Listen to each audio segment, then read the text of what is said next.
Blackwells Long View, Paris, 1919. Colette Garnier followed a flickering street lamp that, at midnight, projected a shadow bearing the name Sergeant Marcel Roche, guiding her through the dark city. Please let me know if this table of contents meets your approval. If so, I will await your command to proceed with Chapter 1. Chapter 1. The flickering lamp of Rue de Rosiers. The gas lamp sputtered, a hesitant flame against the inky canvas of a Parisian night. It was 1919, the year the world was supposed to be mending, but Paris still wore her scars like a tattered gown. Colette Garnier pulled her worn shawl tighter, the chill of the November air seeping into her bones, a familiar ache that mirrored the one in her heart. She hadn't felt truly warm since before the war stole everything. She paused beneath the lamp, its circle of light barely illuminating the cobblestones of Rue de Rosiers. The street, once vibrant with the chatter of merchants and the laughter of children, was now a hushed labyrinth of shadows and secrets. Colette traced the edge of a chipped brick wall, her fingers rough against the cold stone. Even the buildings seemed to hold their breath, waiting for a dawn that felt perpetually out of reach. It was the shadow that drew her attention, a fleeting distortion in the flickering light. At first, she thought it was a trick of the eye, a phantom born of exhaustion and grief. But then, as the flame steadied for a fleeting moment, she saw it clearly, a name, etched into the darkness as if by an unseen hand. Sergeant Marcel Roche. Colette's breath hitched. Marcel. The name tasted like ash and honey on her tongue, a bittersweet reminder of a life she thought lost to the trenches. He was supposed to be dead. She had received the official notification, a stark, impersonal telegram that had ripped a hole in her world. Missing in action, presumed deceased. The words had echoed in her mind for months, a relentless mantra of loss. She had mourned him, mourned the stolen glances across crowded cafes, the whispered promises under a sky heavy with the threat of war, the way his hand had felt in hers, rough and strong and reassuring. She had mourned the future they had dared to dream of, a future filled with laughter and children and a small cottage just outside the city, far from the noise and the sorrow. But now this shadow, this name, could it be a sign? A cruel jest of fate? Or something more? Colette had learned to trust her instincts during the war. Working as a volunteer nurse at a makeshift hospital near the Gare du Nord, she had seen more death and despair than any woman should. She had learned to read the subtle signs, the flicker of hope in a dying soldier's eyes, the tremor in a hand that betrayed fear, the unspoken pleas for comfort in a world gone mad. And her instincts were screaming now. She glanced around the deserted street. The only other sign of life was a stray cat, its eyes gleaming like emeralds in the darkness, slinking along the opposite wall. The air was thick with the scent of damp earth and wood smoke, a faint reminder of the countless fires that had raged across the city during the darkest days of the war. Colette took a deep breath, the cold air stinging her lungs. She had to be sure. She had to know if this was a message or a ghost. She stepped closer to the lamp, her heart pounding a frantic rhythm against her ribs. The flame flickered again, and the shadow danced, the name shifting and swirling like smoke. Sergeant Marcel Roche. It was definitely there. Not a trick of the light, but something deliberately crafted. But how? And why? Marcel had been a complicated man. A soldier, yes, but also a man of secrets. He had worked with the Duxim Bureau, the French military intelligence service, before being deployed to the front. He had never spoken much about his work, but Colette had seen the haunted look in his eyes, the way he flinched at sudden noises, the nightmares that plagued his sleep. She remembered one night, huddled together in a small, abandoned apartment near the Seine, the distant rumble of artillery fire a constant backdrop to their whispered conversation. He had held her close, his voice rough with emotion. "If anything happens to me, Colette," he had said, "trust no one. Especially not those who claim to be your friends." His words had chilled her then, and they chilled her even more now. If this was a message from Marcel, it meant he was alive. But it also meant he was in danger. And it meant she was walking into something far more complex and perilous than she could have imagined. She reached out and touched the cold metal of the lamppost, her fingers tracing the outline of the shadow. It felt solid. Real. A tangible link to a past she thought she had buried. A sudden noise made her jump. A footstep, echoing on the cobblestones. Colette whirled around, her heart leaping into her throat. A figure emerged from the shadows, tall and imposing, silhouetted against the faint glow of the street lamp. He was wearing a long, dark coat, the collar turned up to obscure his face. Colette couldn't see his features, but she could feel the intensity of his gaze. It was a gaze that held both warning and something else. A flicker of recognition? Mademoiselle Garnier? He asked, his voice low and gravelly, tinged with an accent she couldn't quite place. It wasn't a Parisian accent, that much she knew. Colette hesitated, her hand instinctively moving to the small, silver locket she wore beneath her shawl. It contained a miniature portrait of Marcel, the only physical reminder she had left of him. Who are you? She asked, trying to keep her voice steady, despite the tremor that threatened to betray her fear. The man stepped closer, and a sliver of moonlight illuminated his face. He had a strong jaw, a neatly trimmed mustache, and eyes that were the color of storm clouds. There was a scar that ran from his left temple to his cheek, a jagged reminder of a past battle. "A friend," he said, his gaze softening slightly. "A friend of Sergeant Roche." Colette felt a wave of dizziness wash over her. A friend? But Marcel had told her to trust no one. "He sent you?" she asked, her voice barely a whisper. The man nodded. "He needs your help, mademoiselle. He's in danger. And you're the only one who can reach him." He held out his hand, and in it, Colette saw a small, folded piece of paper. It was sealed with a familiar wax imprint, a crest she recognized instantly. It was Marcel's family crest, a symbol he rarely used. "Take this," the man said. "It will lead you to him. But be careful. You're being watched." Colette reached for the paper, her fingers trembling. As she took it, their hands brushed, and she felt a jolt of electricity pass between them. It was a strange sensation, a mixture of fear and something else. Something that felt strangely like hope. The man pulled back his hand, his eyes searching hers. "Time is of the essence, mademoiselle. He doesn't have much left." And with that, he turned and melted back into the shadows, leaving Colette alone once more beneath the flickering lamp, the folded paper clutched tightly in her hand, and a decision to make that would change her life forever. The paper felt heavy, weighted with secrets and the ghost of a love she thought she had lost. Chapter 2. Whispers in the Aftermath. The paper felt brittle in Colette's hand, like dried leaves threatening to crumble at the slightest touch. She unfolded it carefully, her heart pounding a frantic rhythm against her ribs. The faint scent of sandalwood, Marcel's scent, wafted up from the paper, a ghostly caress that sent a shiver down her spine. It was a scent she had associated with safety, with stolen moments of peace amidst the chaos of war. Now, it felt like a lifeline, a fragile thread connecting her to a man who was both a ghost and a burning question. The message was brief, written in Marcel's familiar, hurried script. Rue d'Innocence. Midnight. The Weeping Angel. Colette's breath caught in her throat. The Weeping Angel. It was a small, almost forgotten cemetery tucked away behind the bustling Les Halles market. A place of shadows and secrets, a place where the dead whispered their stories to the wind. It was a place they had met before, during the war, a hidden sanctuary where they could steal a few precious moments together, away from prying eyes. Why there? Why now? The question swirled in her mind, a chaotic vortex of fear and anticipation. She looked back at the lamppost, the shadow of Marcel's name now faded, swallowed by the encroaching darkness. The stranger's words echoed in her ears. "He's in danger. You are the only one who can reach him. Time is of the essence." Colette clutched the locket around her neck, her fingers tracing the outline of Marcel's portrait. She had to go.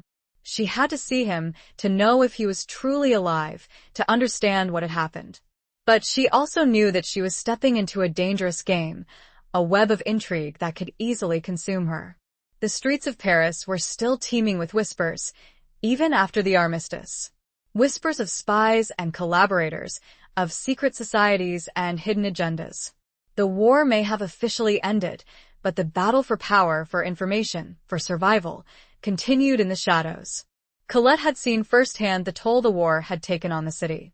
The grand boulevards were scarred with bomb craters, the elegant buildings were pockmarked with bullet holes, and the faces of the people were etched with lines of grief and exhaustion. The city was a wounded beast, struggling to heal, to rebuild, to find its way back to the light. And yet, amidst the ruins, life persisted. The market still bustled with activity, the cafes were slowly filling up again, and the sound of music could occasionally be heard drifting from open windows. There was a resilience in the air, a stubborn refusal to be defeated, a determination to reclaim the joy that had been stolen by the war. Colette made her way through the dimly lit streets, her senses on high alert. She kept to the shadows, avoiding the main thoroughfares, her ears straining for any sign of pursuit. The strangers warning you are being watched played on repeat in her mind. She passed by a group of soldiers, their uniforms still bearing the mud and grime of the trenches, their faces hardened by the horrors they had witnessed. They were laughing and joking, but their eyes held a haunted look, a 1,000-yard stare that spoke of unspeakable trauma. Colette felt a pang of sympathy for them. She had seen so many like them, broken and shattered by the war, struggling to find their place in a world that had moved on without them. She had held their hands as they died, listened to their whispered confessions, and offered what little comfort she could in the face of unimaginable suffering. She reached the edge of Les Halles Market, the air thick with the smell of fresh produce and fish.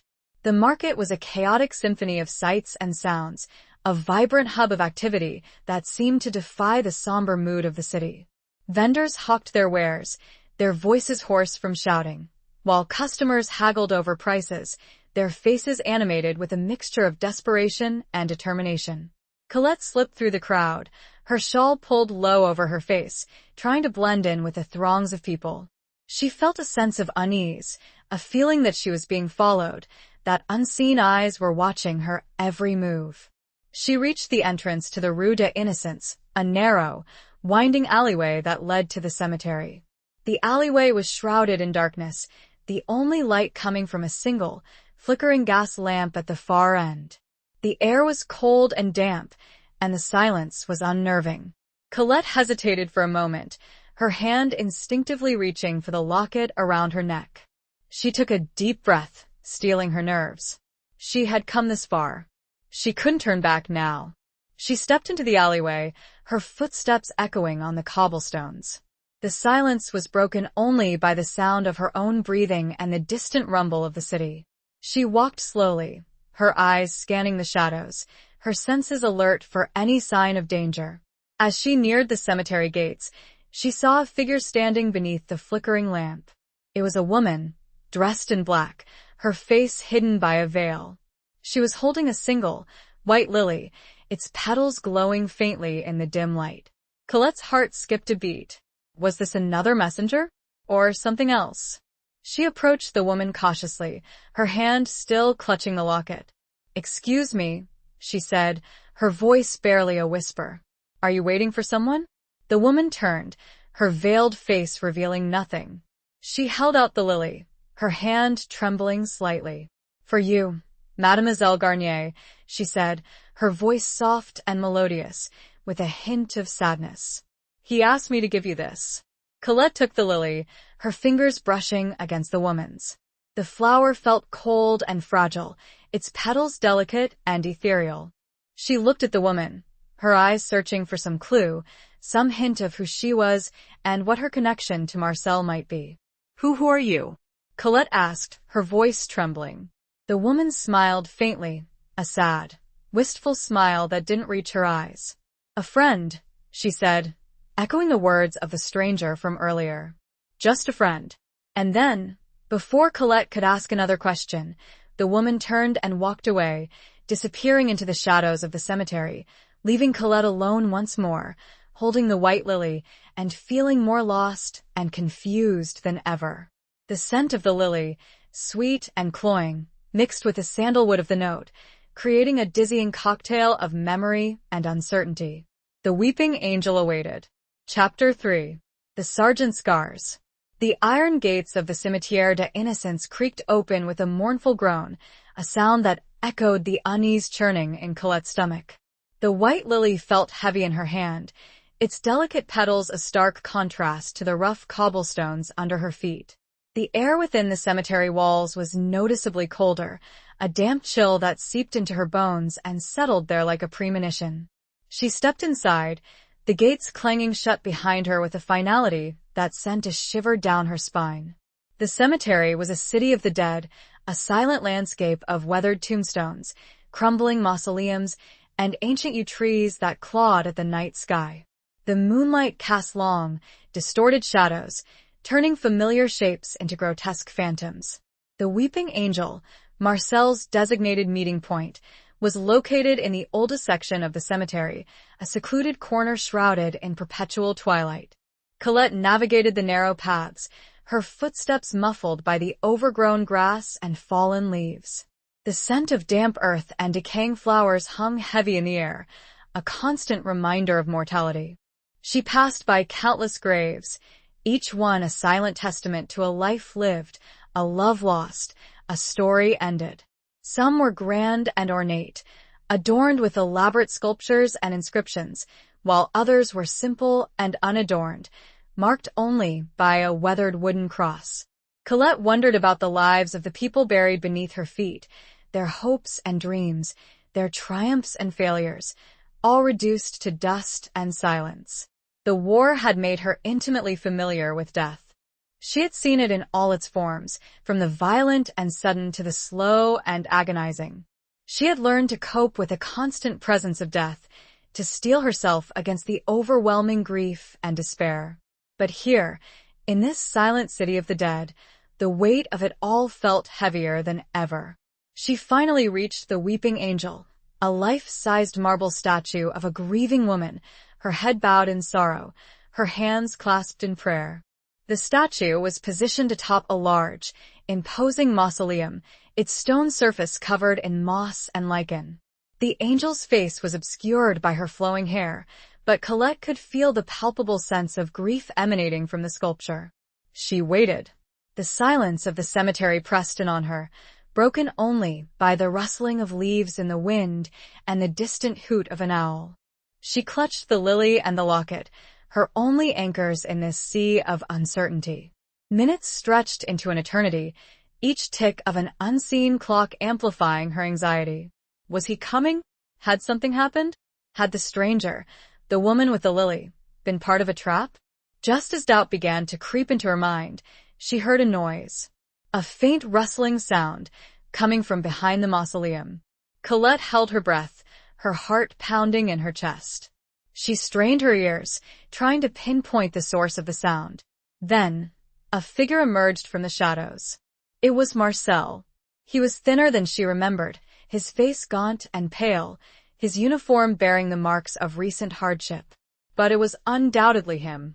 The same intense blue eyes, the same determined set of his jaw, the same unruly dark hair that always seemed to defy gravity. He saw her, and a flicker of relief washed over his face, quickly replaced by a look of concern. "Colette," he whispered, his voice hoarse and strained. You shouldn't be here.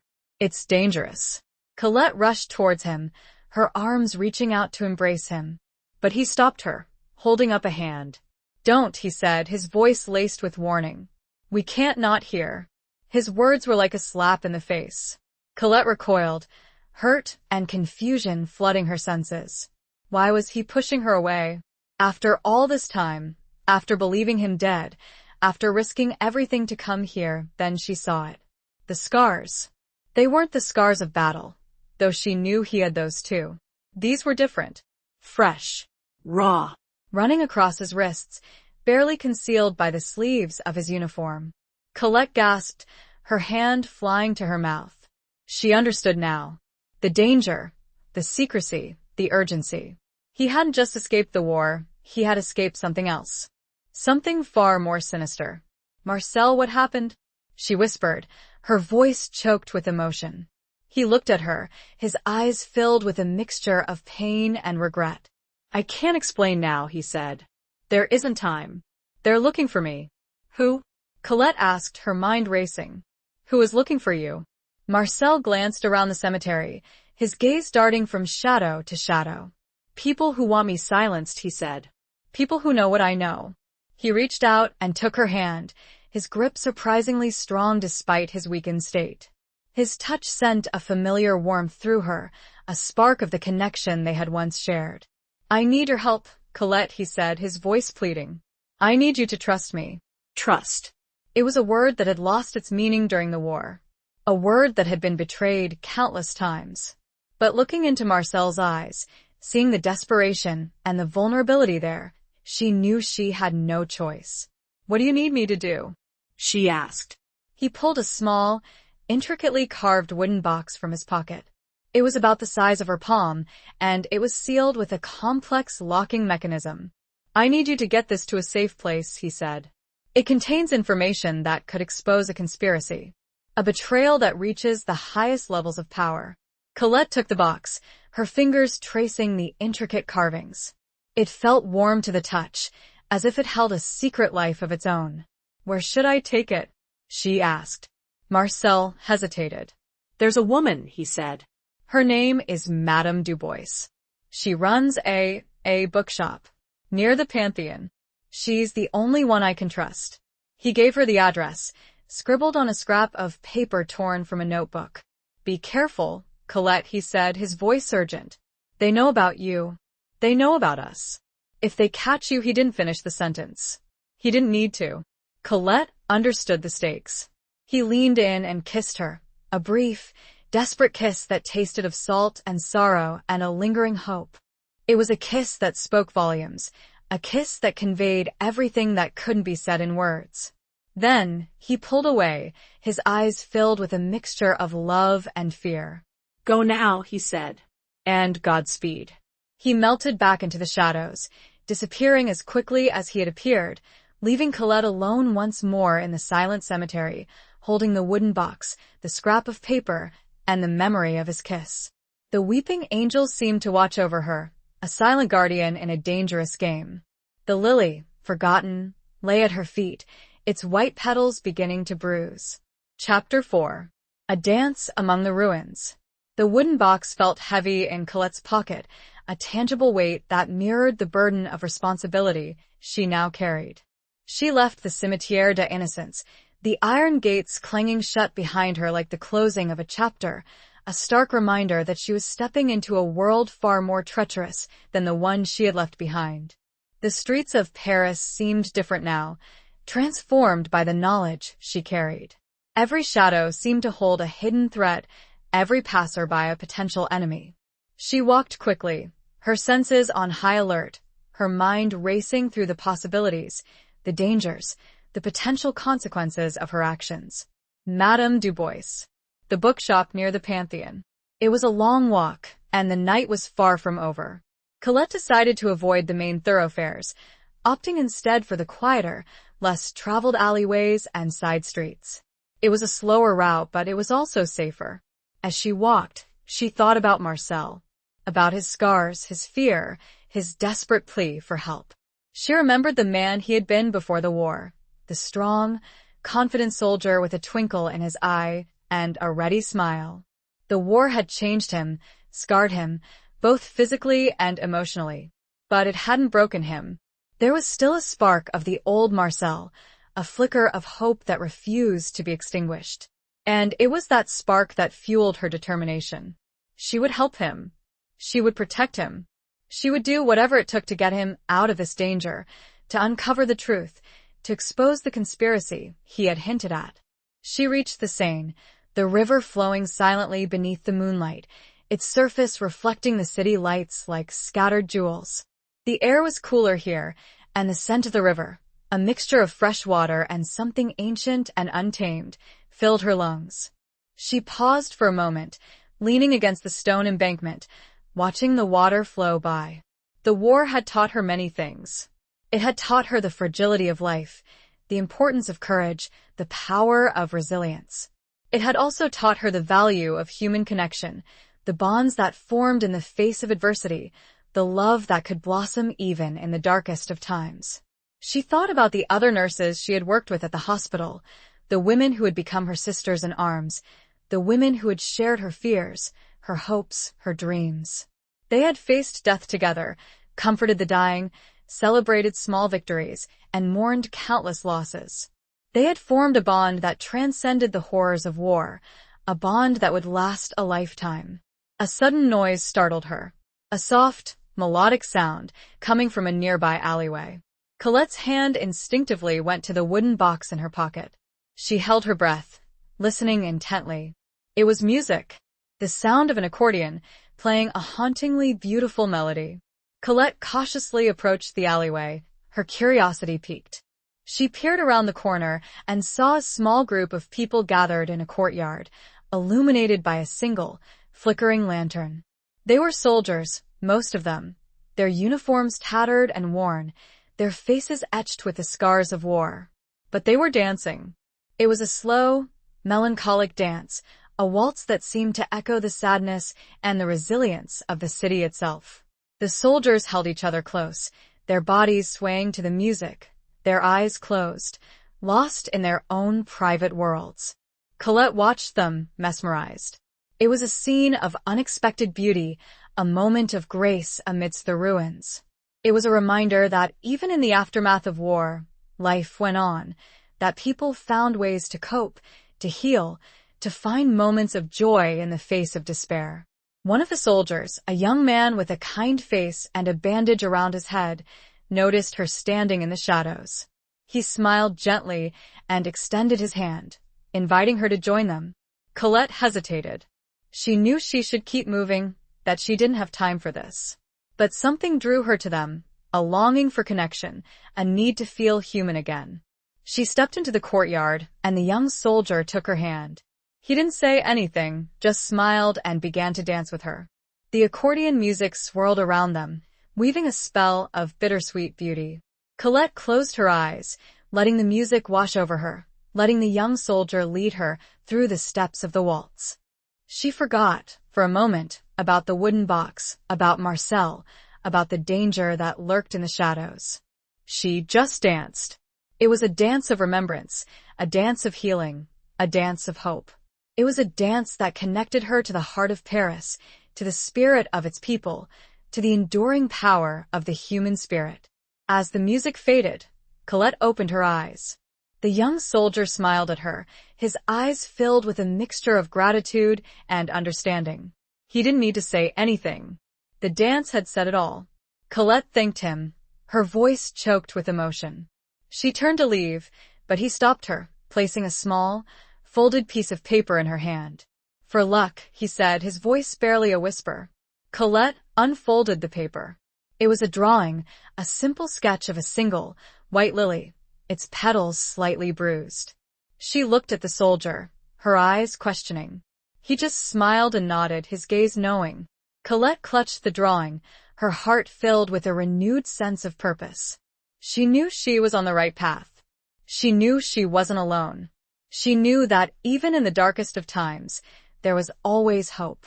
She turned and walked away, back into the shadows, towards the Pantheon, towards Madame Du Bois, towards the answers that awaited her. The ruins seemed less daunting now, the shadows less threatening. She had danced, and she had remembered how to live. Chapter 5. The Letter from Amiens. The Pantheon loomed large against the night sky, its imposing dome a silent sentinel watching over the city. The streets surrounding the monument were quieter than those closer to the river, the air thick with the weight of history and the hushed reverence of academia. Colette felt a sense of anticipation mixed with trepidation as she approached the address Marcel had given her. The bookshop was tucked away on a narrow side street, its presence unassuming, almost hidden. A single, dimly lit window displayed a collection of dusty tomes, their titles barely visible in the gloom. The sign above the door, barely legible in faded gold lettering, read, Librairie Du Bois. Colette hesitated before the door, her hand hovering over the wooden box in her pocket. She took a deep breath, trying to calm the frantic beating of her heart. This was it. The next step in a journey that was becoming increasingly complex and dangerous. She pushed open the door, a small bell above it jingling softly, announcing her arrival. The interior of the bookshop was a stark contrast to the cold, dark streets outside. It was warm and inviting, filled with the comforting scent of old paper, leather, and a hint of pipe tobacco. Bookshelves lined the walls, floor to ceiling, crammed with volumes of every size and shape. The air was still and quiet, broken only by the gentle crackling of a small fire burning in a hearth at the far end of the room. Behind a counter, piled high with books and papers, sat a woman. She was older, perhaps in her late 60s, with a kind face framed by a halo of silver hair. Her eyes, magnified by thick spectacles, were sharp and intelligent, radiating a quiet strength. This had to be Madame Dubois. "Can I help you, mademoiselle?" Madame Dubois asked, her voice soft but firm, her gaze assessing Colette with a mixture of curiosity and caution. Colette approached the counter, her hand instinctively clutching the wooden box. I was told to come here," she said, her voice trembling slightly. By Sergeant Marcel Roche." Madame Dubois's expression didn't change, but Colette noticed a subtle tightening of her lips, a flicker of recognition in her eyes. Marcel?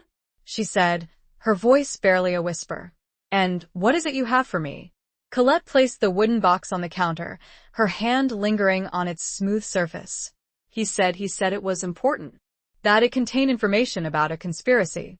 Madame Dubois picked up the box, her fingers tracing the intricate carvings. She examined the locking mechanism, her brow furrowed in concentration. "This is a complex piece," she said. "It will take some time to open." She looked up at Colette, her eyes searching hers. "You know what this means, mademoiselle?" she asked. "You know the danger you are in?" Colette nodded, her throat tight with emotion. "Yes," she said. "I do." Madame Dubois sighed, a weary sound that spoke of years of living with secrets. "Marcel, he is a good man," she said. "But he has made some powerful enemies." She gestured towards a small, back room, hidden behind a heavy curtain. "Come," she said. "We can talk more privately there." Colette followed Madame Dubois into the back room. It was smaller than the main shop, but equally filled with books. A single lamp illuminated the room, casting long shadows on the walls. There was a small table and 2 chairs, and a worn armchair positioned near the hearth.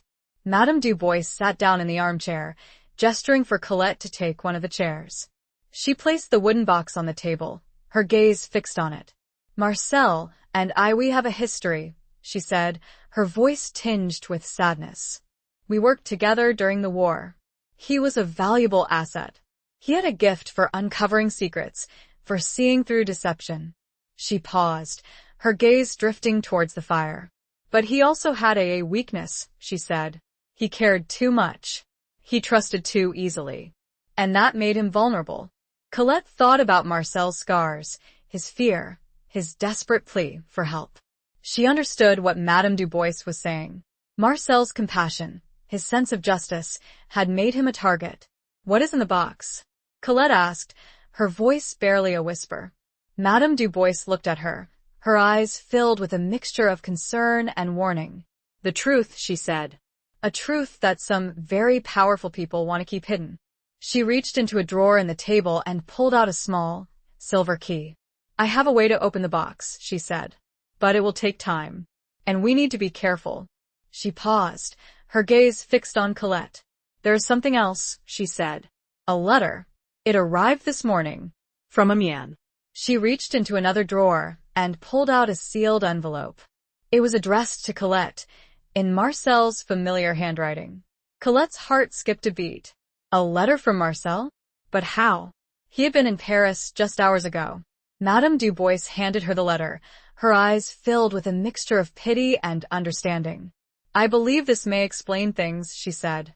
Colette took the letter, her fingers trembling. She recognized the handwriting instantly, the familiar slant, the hurried strokes. She tore open the envelope and unfolded the letter, her heart pounding in her chest. The words on the page swam before her eyes, blurring with a sudden rush of tears. The letter was dated 2 days earlier. It was a farewell letter. Marcel wrote of his impending capture, of his fear that he would not survive, of his love for her, a love that transcended time and space.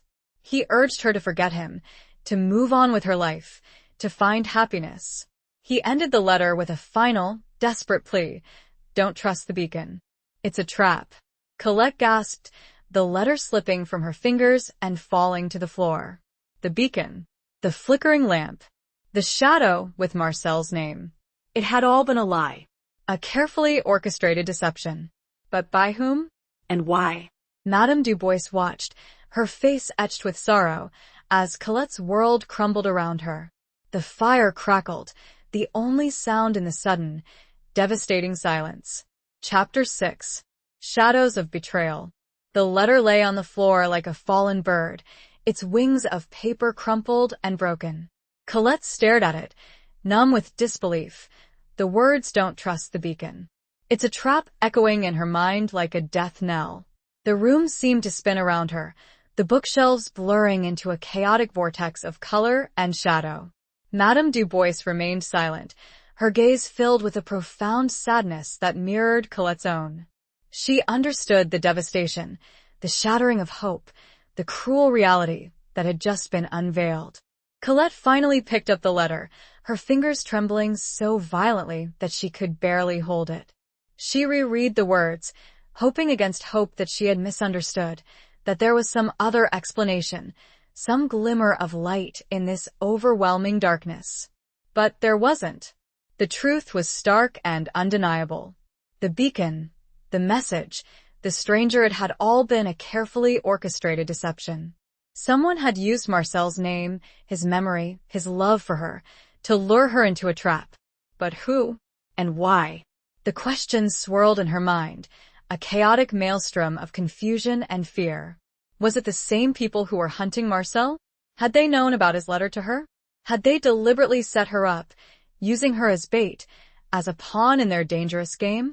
She looked at Madame Dubois, her eyes pleading for answers, for some explanation that could make sense of this nightmare. Who would do this? She whispered, her voice choked with emotion. Madame Dubois sighed, a weary sound that spoke of years of dealing with deception and betrayal. I don't know for sure, she said. But I have my suspicions. She paused, her gaze fixed on the wooden box that still sat on the table. The information in that box, it must be incredibly damaging, she said.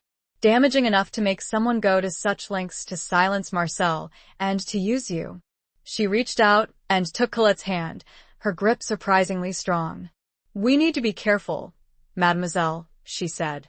We are dealing with powerful forces, people who will stop at nothing to protect their secrets.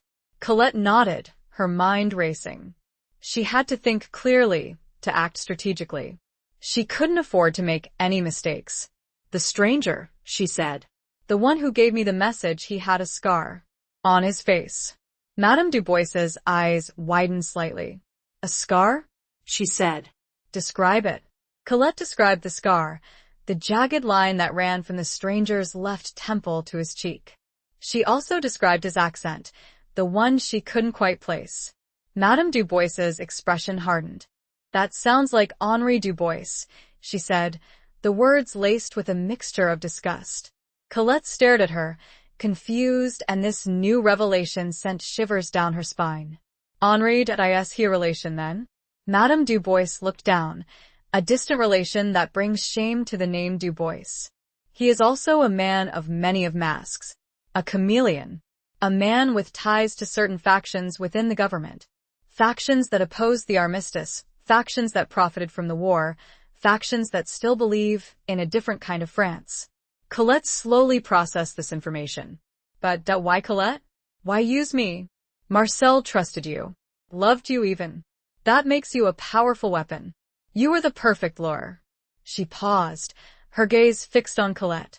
We need to find out what's in that box, she said. It's the key to everything. It's the only way we can expose them, the only way we can protect ourselves and avenge Marcel. She stood up, her movements purposeful. I have some tools, she said. I can open the box. But it will take some time. And we need to be prepared. They may come looking for it and for you. She walked over to a bookshelf and pulled out a hidden lever, revealing a secret compartment behind the books. Inside, Colette saw a collection of tools, along with a small but deadly-looking pistol. Madame Dubois took out the pistol, checking the chamber with a practiced hand. I hope we won't need this, she said. But we must be ready for anything. Colette nodded, her heart pounding in her chest. She had never held a gun before, never even considered the possibility of violence. But she knew that she was in a fight for her life, a fight against a powerful and ruthless enemy. As Madame Dubois began to work on the wooden box, her movements precise and meticulous, Colette looked around the small room. The shadows seemed to deepen, the silence to intensify.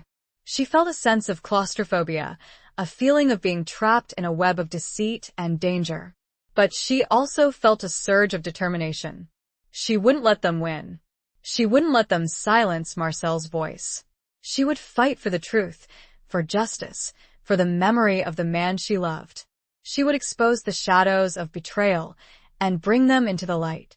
Even the smallest candle could illuminate the deepest darkness. Chapter 7. The Rendezvous at Notre Dame. The intricate lock of the wooden box clicked open with a soft snap, a sound that seemed to shatter the tense silence of the hidden room.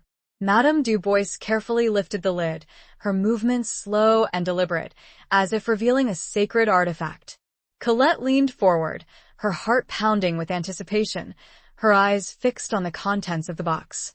Inside, nestled on a bed of faded velvet, was a small, leather-bound journal and a collection of folded documents. The journal was worn and weathered, its pages filled with Marcel's familiar handwriting.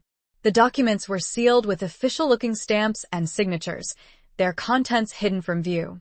Madame Dubois picked up the journal, her fingers tracing the embossed initials on the cover. M.R. She opened it carefully, her eyes scanning the first few pages.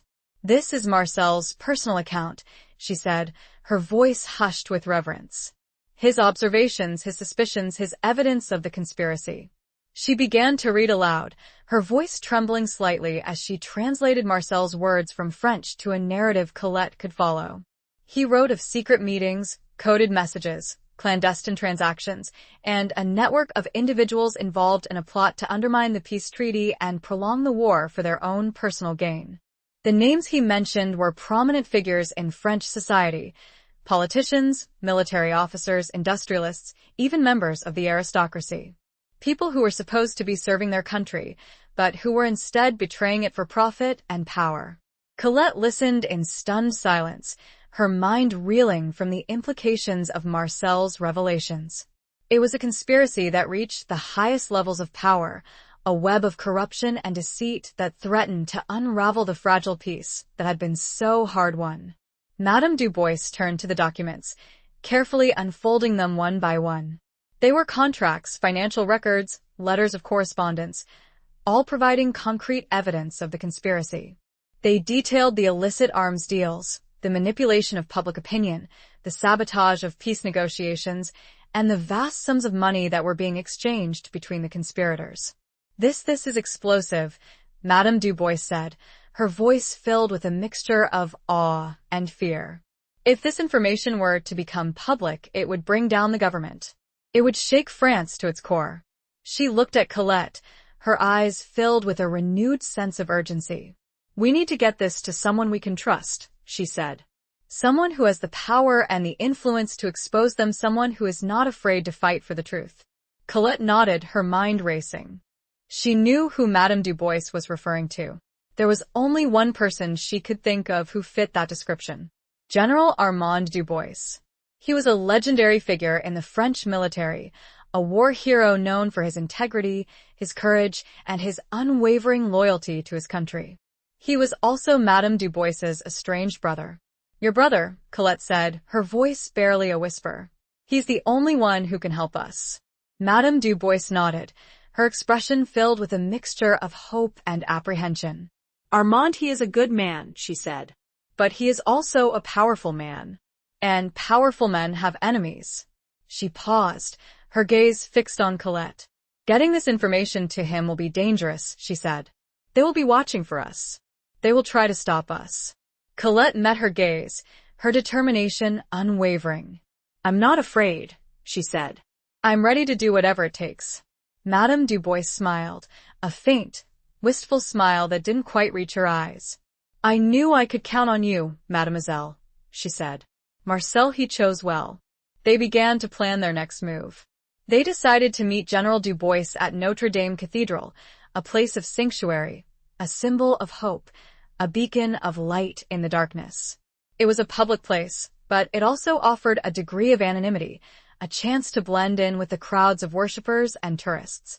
They agreed to meet at midnight, during the hour of the wolf, when the city was at its quietest, when the shadows were at their deepest.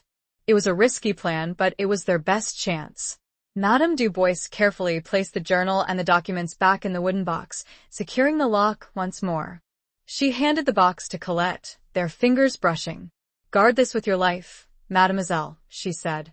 It is the key to everything. Colette nodded, her hand clutching the box tightly. She felt the weight of responsibility settling on her shoulders, a burden she was willing to bear. As they prepared to leave the bookshop, Madame Dubois handed Colette a small, silver crucifix. For protection, she said. And for guidance. Colette took the crucifix, her fingers closing around its smooth surface. It felt warm to the touch, a symbol of faith, a reminder of the strength she needed to face the challenges ahead. They stepped out of the bookshop, back into the cold, dark streets of Paris. The city seemed to hold its breath, waiting, watching. The shadows seemed to deepen, the silence to intensify. Colette and Madame Dubois walked side by side, their footsteps echoing on the cobblestones. They were two women, united by a common purpose, a shared determination to expose the truth, to bring justice to the fallen, to honor the memory of a man who had sacrificed everything. As they approached Notre Dame, the cathedral's imposing silhouette loomed large against the night sky, its Gothic spires reaching towards the heavens. The sound of bells, tolling the hour, echoed through the empty streets, a solemn reminder of the passage of time, of the urgency of their mission. They were walking into the heart of danger, towards a rendezvous that could change everything. The shadows held their breath, and so did Colette. Chapter 8. The Price of Silence. The vast interior of Notre Dame Cathedral was shrouded in a mystical twilight, the only illumination coming from the flickering candles that dotted the altars and the stained glass windows that filtered the moonlight into a kaleidoscope of colors. The air was thick with the scent of incense and old stone, a palpable sense of history and reverence hanging heavy in the silence. Colette and Madame Dubois stood near the entrance, blending in with the few scattered worshippers who were seeking solace in the late hour. They scanned the faces, searching for any sign of General Dubois, their hearts pounding with a mixture of anticipation and apprehension. The wooden box, concealed beneath Colette's shawl, felt like a burning coal against her skin. It was a tangible representation of the danger they were in, the explosive secrets they carried, the price of silence they were unwilling to pay. The cathedral was a sanctuary, a place of peace and refuge. But it was also a place of shadows, a place where secrets could be whispered, where betrayals could be plotted, where even the most sacred of spaces could be violated.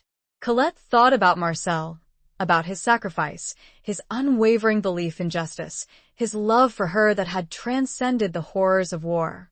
She clutched the silver crucifix Madame Dubois had given her, drawing strength from its symbolism, from the faith it represented.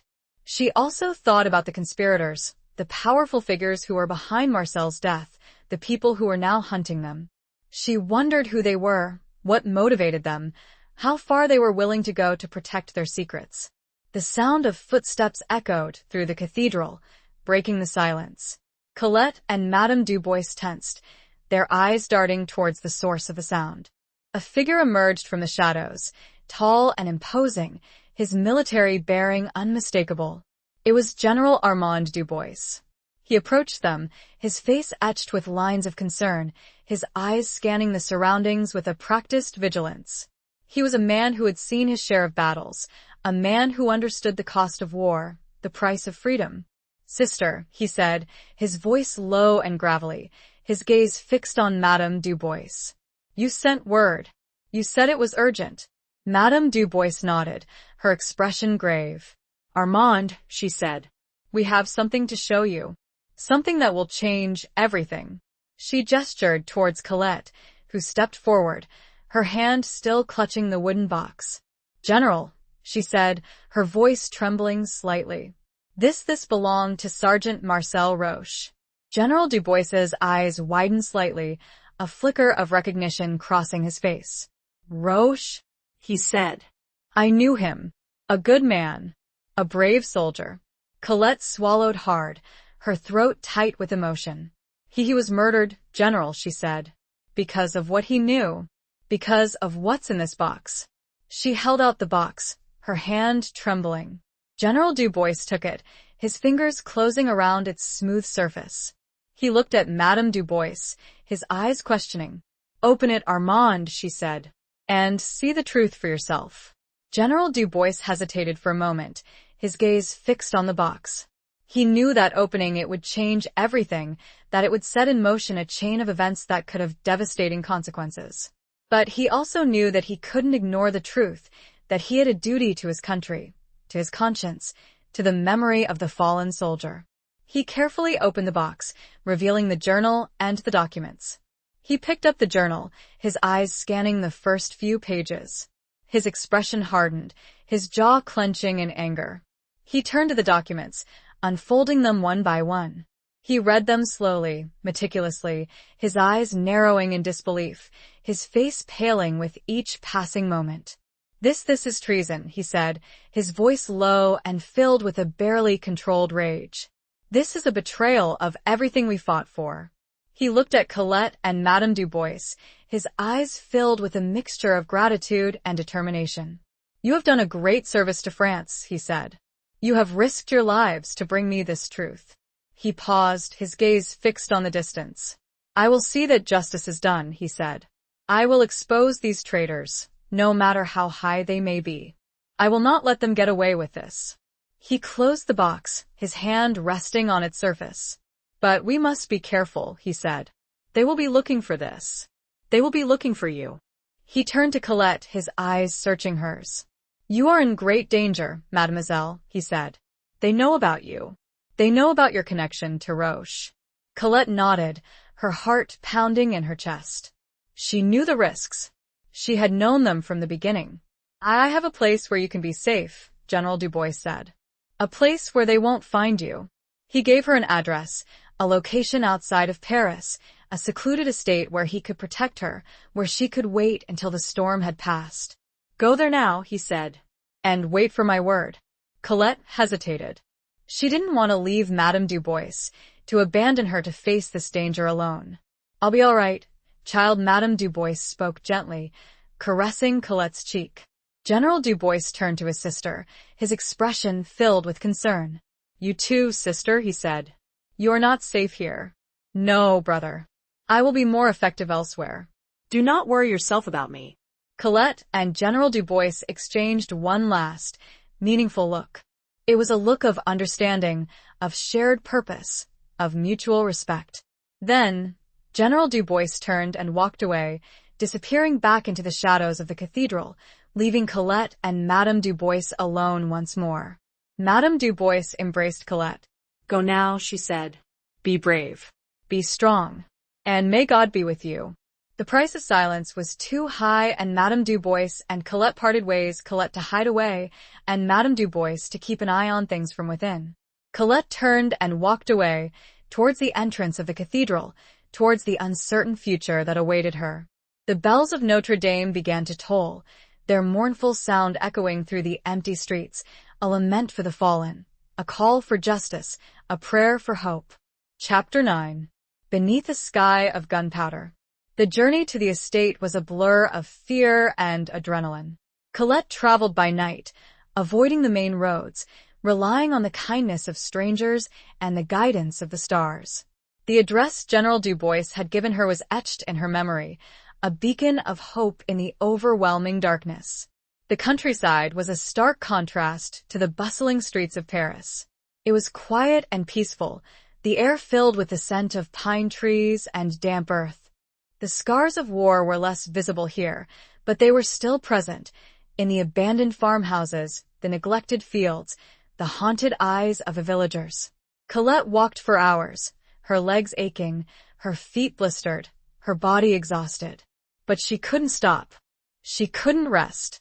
She had to keep moving, to reach the safety of the estate, to protect the secrets she carried. She thought about Marcel, about his smile, his touch, his voice. She remembered the moments they had shared, the stolen kisses, the whispered promises, the dreams they had dared to dream. She clung to those memories, drawing strength from them, using them as fuel to keep her going. She also thought about Madame Du Bois, about her courage, her resilience, her unwavering commitment to justice. She wondered if she was safe, if she had managed to evade the conspirators, if she was still fighting the good fight. As dawn approached, Colette finally reached the estate. It was a large, imposing structure, surrounded by high walls and sprawling gardens. The house itself was old and weathered, but it had an air of quiet dignity, a sense of history and resilience. A gatekeeper, an elderly man with a kind face and a watchful gaze, greeted her at the entrance. Colette gave him her name, and he nodded, his eyes showing a flicker of recognition. "The general has been expecting you, mademoiselle," he said. "He has left instructions for your care." He led her through the gates and into the gardens. The grounds were well maintained, with manicured lawns, blooming flower beds, and ancient trees that provided shade and shelter. The air was filled with the sound of birdsong, a welcome change from the constant noise of the city. The gatekeeper showed her to a small, secluded cottage located at the far end of the gardens. It was a charming little building with whitewashed walls, a thatched roof, and a small porch overlooking a tranquil pond. "This will be your residence, mademoiselle," he said. "It is private and secure. No one will disturb you here." He handed her a key, his fingers brushing hers. "If you need anything, please do not hesitate to ask," he said. "We are here to serve you." Colette thanked him, her voice choked with emotion. She stepped inside the cottage, closing the door behind her. The interior was cozy and inviting, with a small living room, a bedroom, a kitchen, and a bathroom. The furniture was simple but comfortable, and the air was filled with the scent of lavender and beeswax. Colette collapsed onto the bed, her body finally succumbing to exhaustion. She closed her eyes, letting the silence wash over her, letting the peace of the cottage seep into her bones. She slept for hours, a deep, dreamless sleep that was a welcome respite from the constant fear and anxiety she had been experiencing. When she woke up, it was late afternoon. The sun was streaming through the windows, casting a warm glow on the room. Colette got out of bed, feeling refreshed and rejuvenated. She explored the cottage, taking in the details, appreciating the simple beauty of her surroundings. She found a small library, filled with books on a variety of subjects. She found a pantry stocked with food and supplies. She found a wardrobe filled with clothes that fit her perfectly. It was clear that General Du Bois had thought of everything. He had provided her with a safe haven, a place where she could rest and recover, where she could wait for his word. Colette spent the next few days exploring the estate, walking through the gardens, reading in the library, and simply enjoying the peace and quiet. She tried to put the danger, the conspiracy, the wooden box out of her mind, but it was always there, lurking in the shadows, a constant reminder of the unfinished business that awaited her. One evening, as she was sitting on the porch, watching the sunset, she heard a noise. A faint rustling sound, coming from the edge of the woods. Colette's heart skipped a beat. She stood up, her senses on high alert.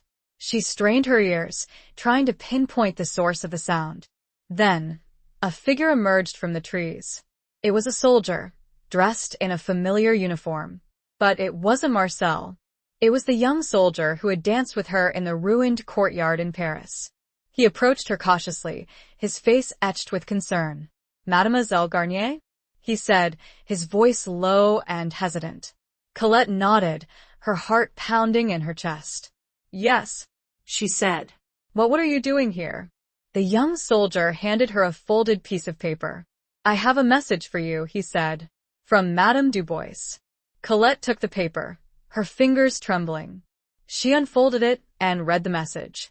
It was brief and to the point. "They know. Come back to Paris. The Pantheon. Midnight. Bring the box." Colette's blood ran cold. They knew. They had found her. The sky, once a peaceful sunset, now seemed to crackle with the anticipation of gunpowder, and the dark cloud of betrayal closed in again. Chapter 10. The Confession in Montmartre. The note felt like a death sentence in Colette's hand. "They know." The words echoed the constant fear that had been her shadow since leaving Notre Dame. She looked at the young soldier, her mind racing, trying to understand how they had found her, who had betrayed her. How did they find me?" she asked, her voice barely a whisper. The soldier hesitated, his gaze shifting nervously. I don't know, mademoiselle," he said. "Madame Dubois just told me to deliver the message. She said it was urgent." Colette's heart sank. She had trusted General Dubois, had believed in his promise of safety. But now it seemed that even he couldn't protect her. Or worse, had he been part of the deception all along? The thought was like a punch to the gut. She had been so careful, so vigilant. She had followed his instructions to the letter. How could they have found her? Did Madame Dubois say anything else? She asked, her voice trembling. The soldier nodded. She said to tell you that she had a confession to make," he said. "Something about Montmartre. And she said to be careful. She said they were watching." Montmartre. The artist's district. A place of beauty and bohemia, but also a place of hidden alleys and secret rendezvous. Why there? What did Madame Dubois have to confess? Colette felt a surge of conflicting emotions, fear, confusion, anger, and a lingering sense of betrayal. But beneath it all, there was a flicker of determination. She wouldn't give up. She wouldn't let them win. She would go back to Paris. She would meet Madame Dubois. She would find out the truth. "Thank you," she said to the soldier, her voice regaining some of its strength. "You have done your duty." The soldier nodded and turned to leave. But then he hesitated, turning back to her. "Mademoiselle," he said, his voice low and earnest. "Be careful. These are dangerous people."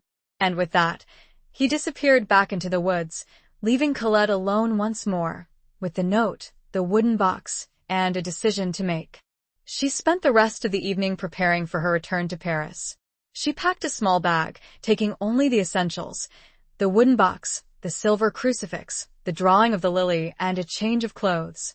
She also found a small knife in the kitchen, and she slipped it into her pocket, a grim reminder of the danger she faced.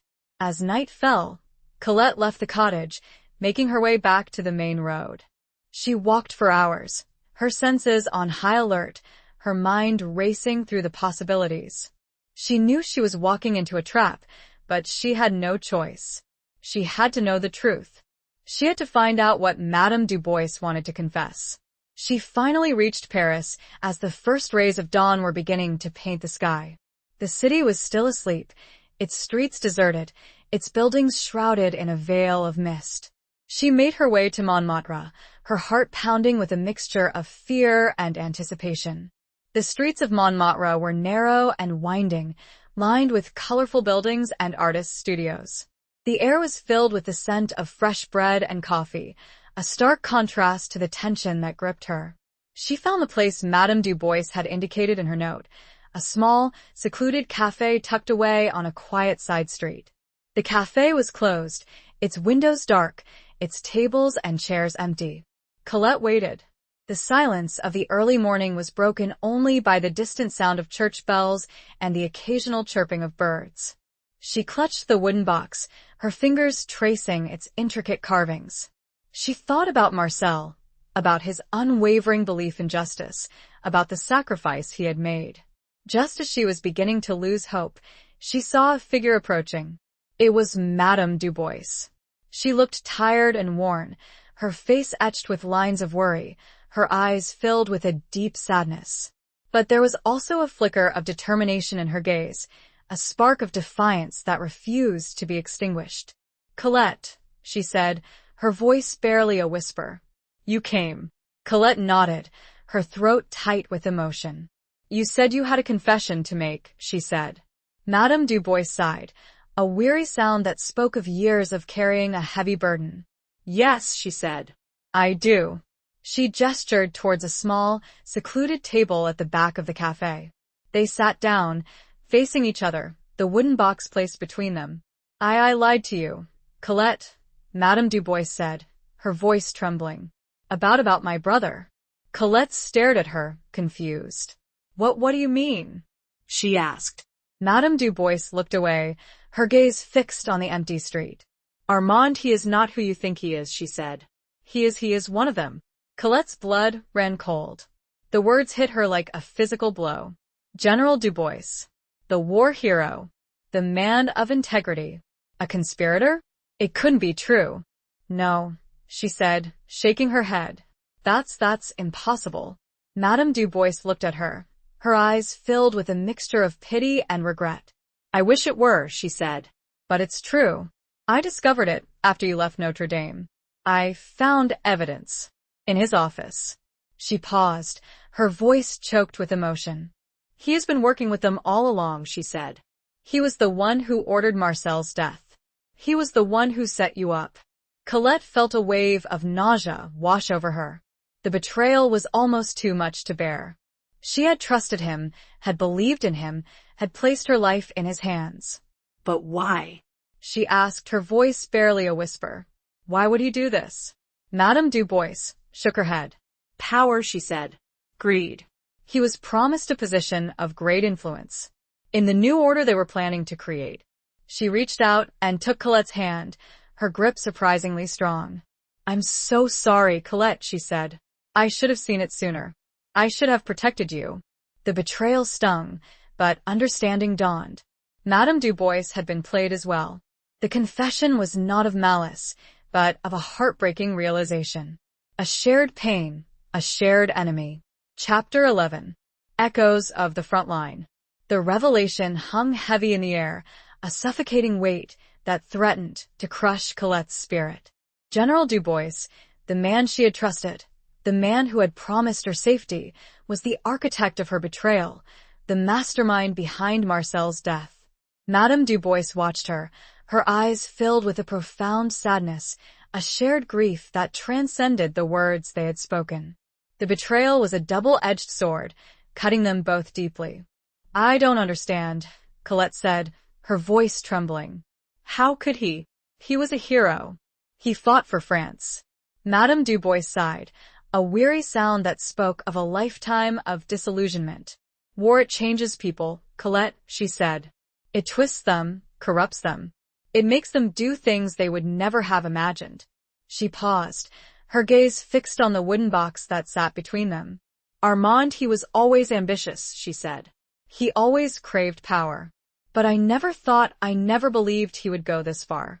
She shook her head, her eyes filled with a mixture of anger and regret. "I should have seen it sooner," she said. "I should have known.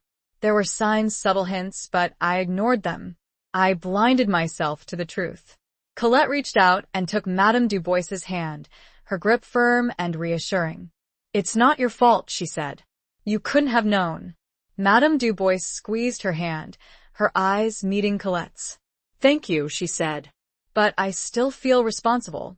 I feel like I failed Marcel, and I failed you." Colette shook her head. "You didn't fail us," she said. "You're here now. You're fighting back. That's all that matters."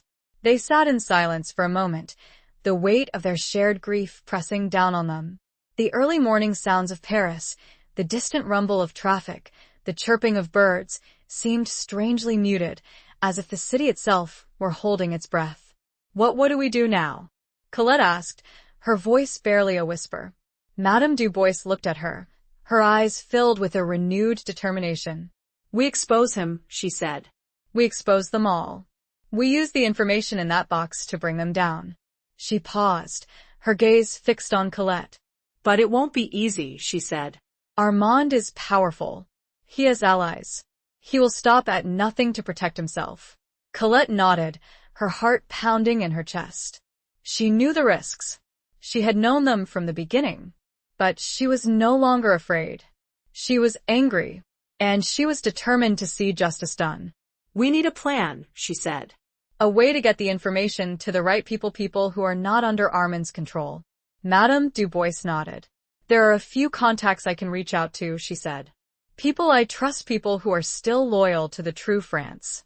She paused, her mind racing through the possibilities. But we need to be careful, she said. We need to be discreet. We can't afford to make any mistakes. They began to discuss their options, their voices low and urgent. They talked about contacting journalists, politicians, military officers, anyone who might be willing to help them expose the conspiracy. As they were talking, Colette noticed a movement outside the cafe. A figure, lurking in the shadows, watching them. She tensed, her hand instinctively reaching for the knife in her pocket. We're being watched, she whispered, her eyes fixed on the figure. Madame Dubois followed her gaze. Her expression hardened. It's Henri, she said. Armand's henchman. The figure stepped out of the shadows, revealing himself. It was the man with the scar, the man who had given Colette the false message from Marcel. He approached the cafe, his eyes fixed on them, a cruel smile playing on his lips. Well, he said, his voice dripping with sarcasm. Look what we have here. The grieving widow and the treacherous sister. He reached inside his coat, his hand disappearing from view. Colette knew what was coming. She had seen it too many times before, during the war. Get down, she shouted, pushing Madame Dubois to the floor. A shot rang out, shattering the silence of the morning. The bullet whizzed past Colette's head, embedding itself in the wall behind her.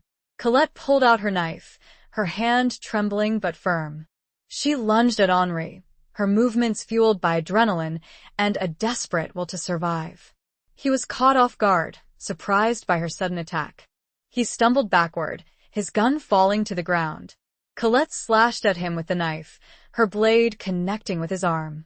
He cried out in pain, clutching his wound. Madame Dubois scrambled to her feet, grabbing the fallen gun. She pointed it at Henri, her hand shaking but steady. Don't move, she said, her voice filled with a surprising authority. Or I swear I'll shoot. Henri stared at them, his eyes filled with a mixture of rage and fear. He knew he was defeated. The sound of sirens echoed in the distance, growing closer. The police. Someone must have heard the gunshot. We need to go, Colette said, her voice urgent. Now. Madame Dubois nodded. They grabbed the wooden box and fled the cafe, disappearing into the maze of streets, leaving Henri bleeding on the ground. The echoes of the front line, the violence, the desperation, had followed them into the heart of Paris. The fight was far from over. Chapter 12.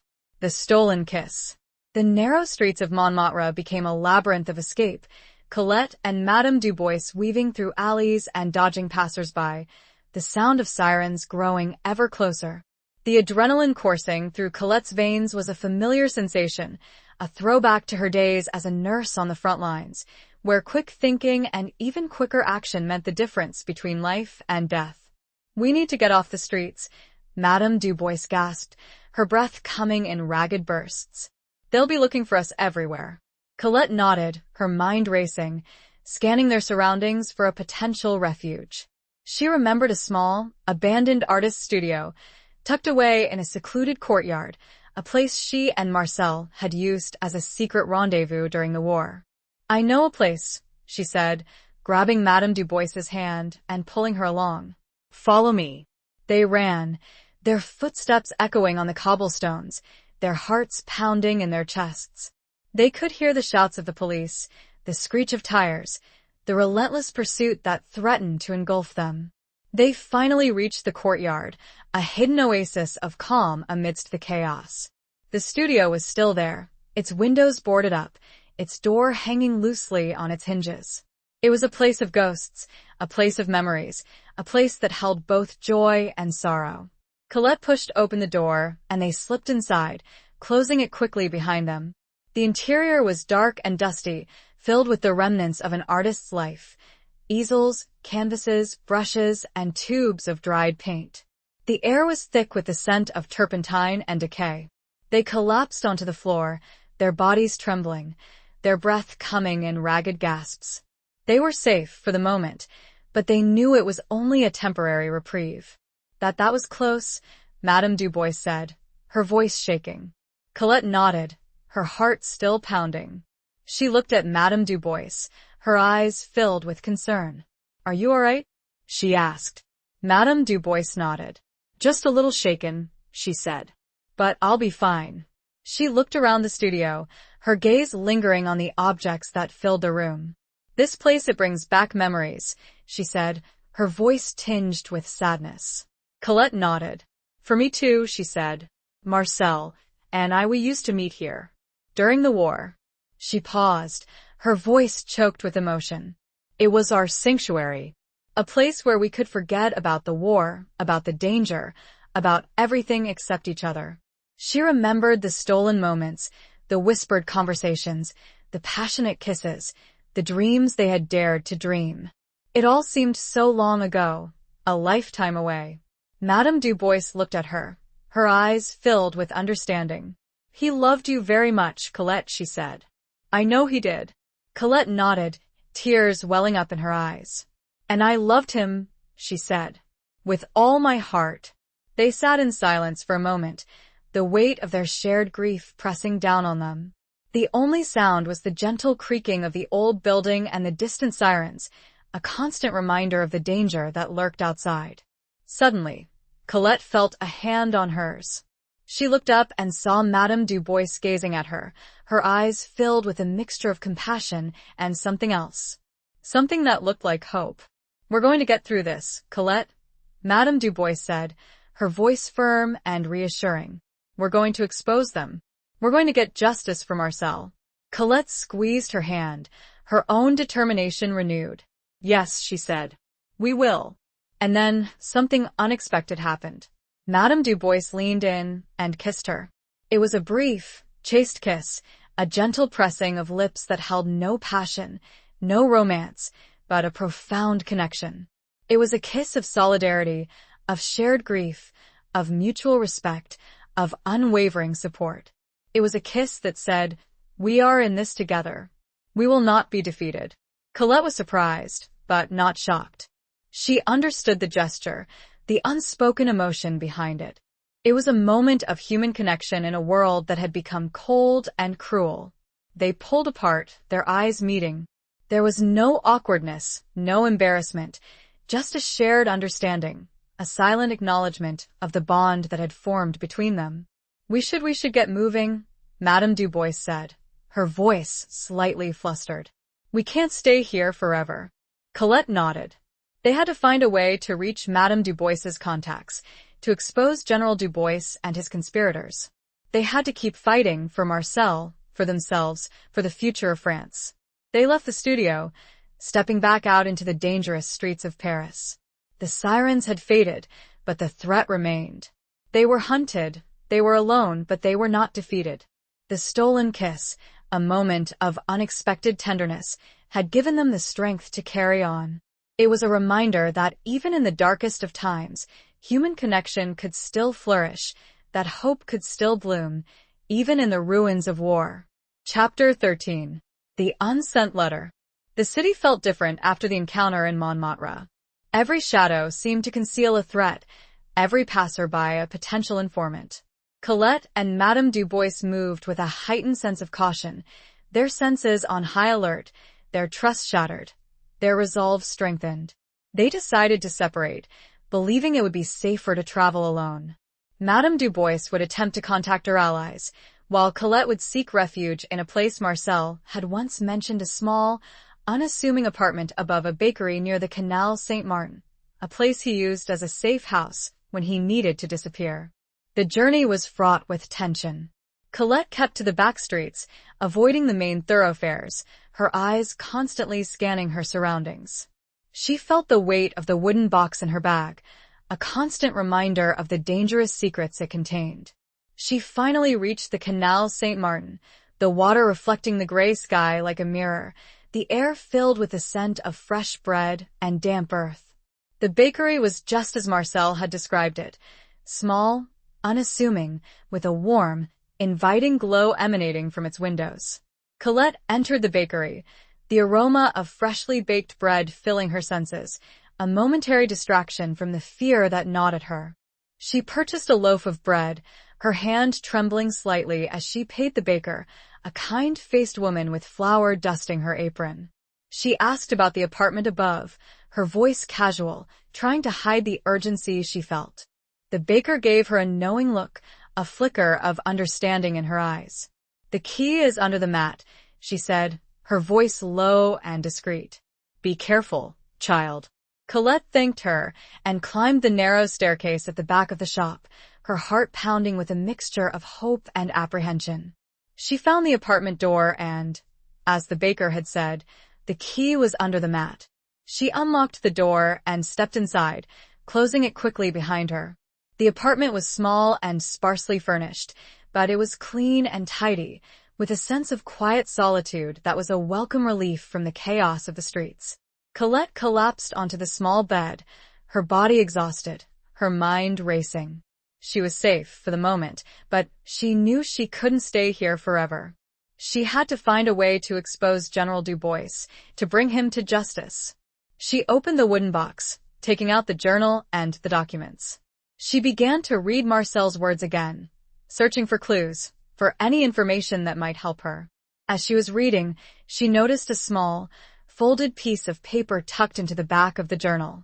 It was a letter, addressed to her, in Marcel's familiar handwriting. But it was unsent. Colette's heart skipped a beat. She carefully unfolded the letter, her fingers trembling. She began to read. "My dearest Colette, if you are reading this, it means I am gone. It means I have failed.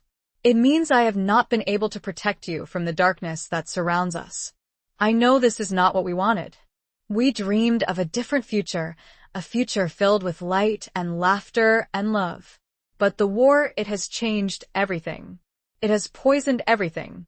I have discovered a truth so terrible, so dangerous, that it threatens to consume us all. I have tried to expose it, to bring it to light, but I fear I am running out of time. There are people involved, Colette, people you would never suspect, people in positions of power, people who are willing to do anything to protect their secrets. I know I am asking you to do something incredibly dangerous, but I have no one else to turn to. You are the only one I can trust. You are the only one who can carry on this fight. I love you, Colette. I have always loved you. And I will always love you, even in death. Please be careful. Be strong. And never give up hope. Yours eternally." Marcel. Tears streamed down Colette's face as she finished reading the letter. It was a farewell, a confession, a plea, and a declaration of love, all wrapped into one. It was a testament to Marcel's courage, his integrity, his unwavering belief in justice. The letter also confirmed her worst fears. Marcel knew he was going to die. He knew he was walking into a trap. And he had chosen to sacrifice himself to protect her, to give her a chance to expose the truth. Colette clutched the letter to her chest, her heart aching with grief and a renewed sense of determination. She wouldn't let his sacrifice be in vain. She would finish what he had started. She would expose General Dubois and his conspirators, no matter the cost. She reread the letter, searching for any clues, any hints that might help her. She noticed a small, almost imperceptible detail. At the bottom of the letter, beneath Marcel's signature, there was a tiny, almost invisible marking. It was a symbol, a small, intricately drawn circle with a dot in the center. Colette recognized the symbol. It was the emblem of a secret society, a group of resistance fighters who had operated during the war, a group known as Les Étoiles. The Stars. Marcel had been a member of Les Étoiles. And now it seemed Colette was one too. The unsent letter was not just a farewell, it was an inheritance, a passing of the torch, a call to arms. The fight was far from over. It was just beginning. Chapter 14. The pact forged in darkness. The symbol of Les Étoiles at the bottom of Marcel's letter was a revelation, a hidden thread connecting her to a network of resistance she hadn't known existed. It was a lifeline, a potential source of allies in a fight that had become increasingly lonely and dangerous. Colette spent the rest of the day studying the symbol, researching its history, trying to understand its significance. She remembered stories Marcel had told her about Les Étoiles, tales of their bravery, their ingenuity, their unwavering commitment to fighting the enemy, even in the darkest days of the war. She realized that Marcel hadn't just been a soldier, he had been a spy, a double agent, working undercover to expose the corruption and betrayal that festered within the French government. He had been playing a dangerous game, a game that had ultimately cost him his life. But he hadn't died in vain. He had left behind a legacy, a trail of clues, a network of contacts that Colette could now use to continue his fight. As night fell, Colette decided to take a risk. She knew she couldn't stay hidden in the apartment forever. She needed to find Les Étoiles, to reach out to them, to ask for their help. She remembered a conversation she had had with Marcel a long time ago about a hidden café near the Place de la Bastille, a place where members of Les Étoiles used to meet. It was a long shot, but it was the only lead she had. She left the apartment, venturing back out into the dark streets of Paris. The city felt even more menacing now, the shadows deeper, the threats more palpable. She kept to the back alleys, avoiding the main thoroughfares, her senses on high alert. She finally reached the Place de la Bastille, the site of the infamous prison that had been stormed during the French Revolution, a symbol of freedom and resistance. The café was tucked away on a narrow side street, its entrance unassuming, almost hidden. Colette hesitated before the door, her heart pounding in her chest. She took a deep breath, steeling her nerves. She had come this far. She couldn't turn back now. She pushed open the door and stepped inside. The café was dimly lit, filled with the murmur of conversations and the clinking of glasses. It was a place of shadows, a place of secrets, a place where anything could happen. Colette approached the bar, her eyes scanning the faces of the patrons. She was looking for a sign, a symbol, anything that might identify a member of Les Étoiles. The bartender, a gruff-looking man with a weathered face and knowing eyes, approached her. "Can I help you, mademoiselle?" he asked, his voice low and guarded. Colette took a deep breath. "I am looking for someone," she said, her voice trembling slightly. "Someone who understands the meaning of the stars." The bartender's expression didn't change, but Colette noticed a subtle flicker of recognition in his eyes. He leaned closer, his voice barely a whisper. "What star are you looking for, mademoiselle?" Colette pulled out Marcel's letter, showing him the symbol at the bottom. "This one," she said. The bartender examined the symbol carefully. He nodded slowly. "Follow me," he said. He led her through the café, towards a back room, hidden behind a heavy curtain. Colette followed him, her heart pounding with a mixture of hope and apprehension. They entered the back room. It was small and dimly lit, with a single table and a few chairs. A group of people were gathered around the table, their faces etched with lines of concern, their eyes filled with a quiet intensity. They looked up as Colette entered, their gazes assessing her, questioning her. "This is Mademoiselle Garnier," the bartender said. "She is looking for Les Étoiles." A woman stepped forward, her eyes meeting Colette's. She was older, perhaps in her late 50s, with a strong face and a determined gaze. She was wearing a simple, dark dress, but there was an air of authority about her, a sense of quiet strength. "I am Madame Moreau," she said. "And you are?" "Colette Garnier," Colette said.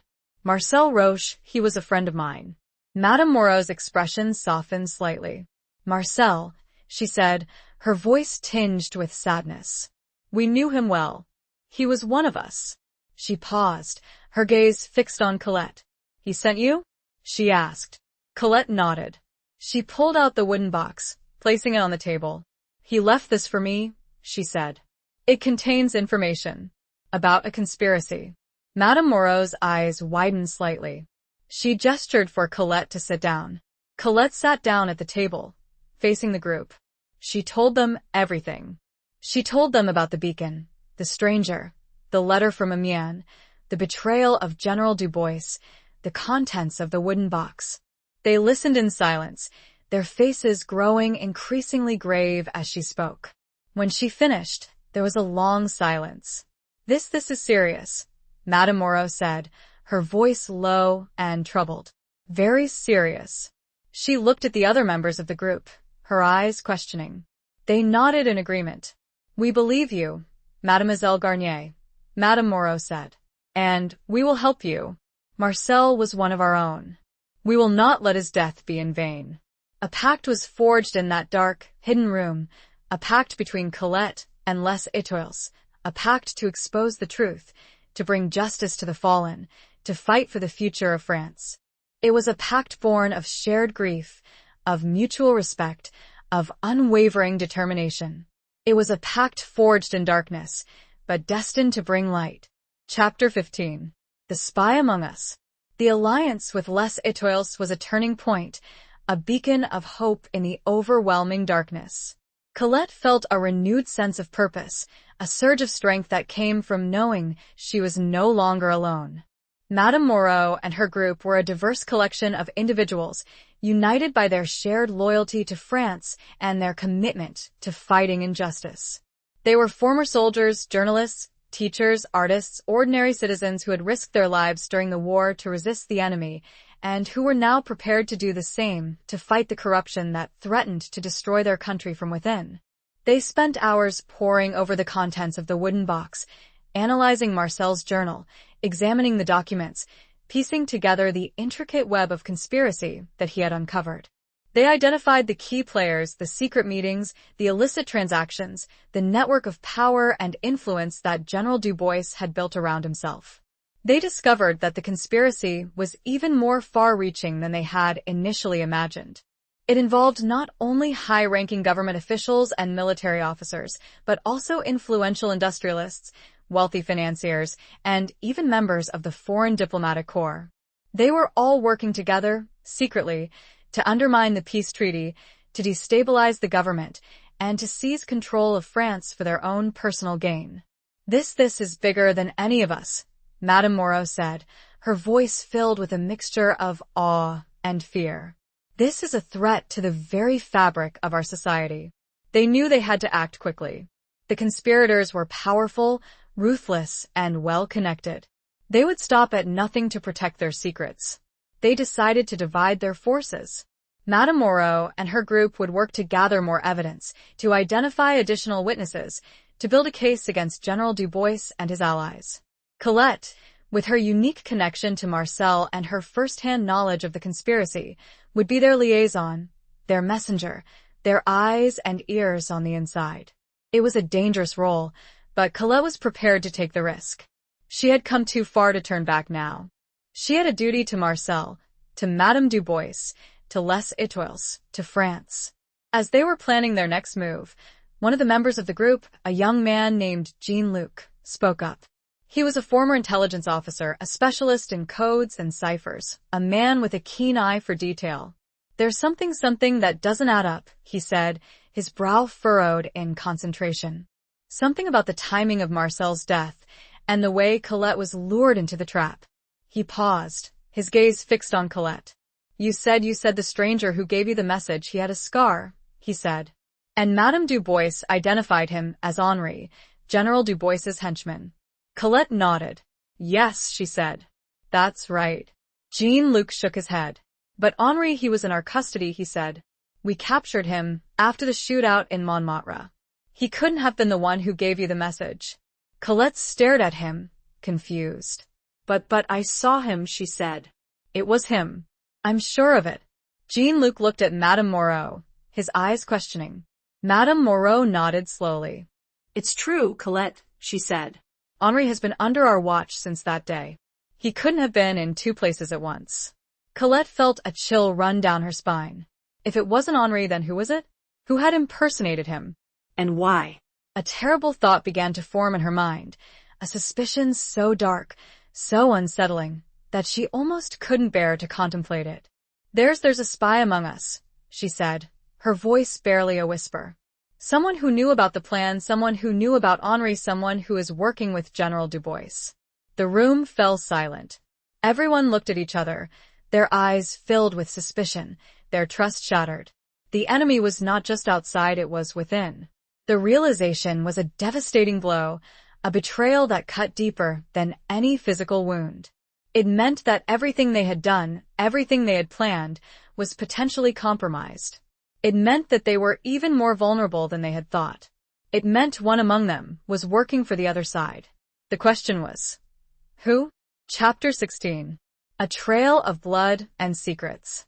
The revelation of a spy within Les Etoiles cast a long shadow over the group, suspicion poisoning the air like a noxious gas. Every glance, every word, every gesture was now subject to scrutiny. The bonds of trust that had held them together frayed and weakened. Madame Moreau, her face etched with worry, took charge. "We need to be careful," she said, her voice low and urgent. "We can't afford to make any mistakes. We need to find out who the traitor is, and we need to do it quickly." They began to re-examine everything, every detail, every conversation, every meeting, searching for clues, for any hint of betrayal. They questioned each other, cautiously, indirectly, trying to gauge loyalties, to uncover hidden agendas. Colette, her mind reeling from the shock, felt a growing sense of unease. She had trusted these people, had confided in them, had placed her life in their hands. Now, she didn't know who to believe, who to trust. She thought about the stranger, the man who had impersonated Henri. He had known too much. He had known about the beacon, about the message, about Marcel. He had to be someone with intimate knowledge of Les Etoiles, someone who had access to their secrets.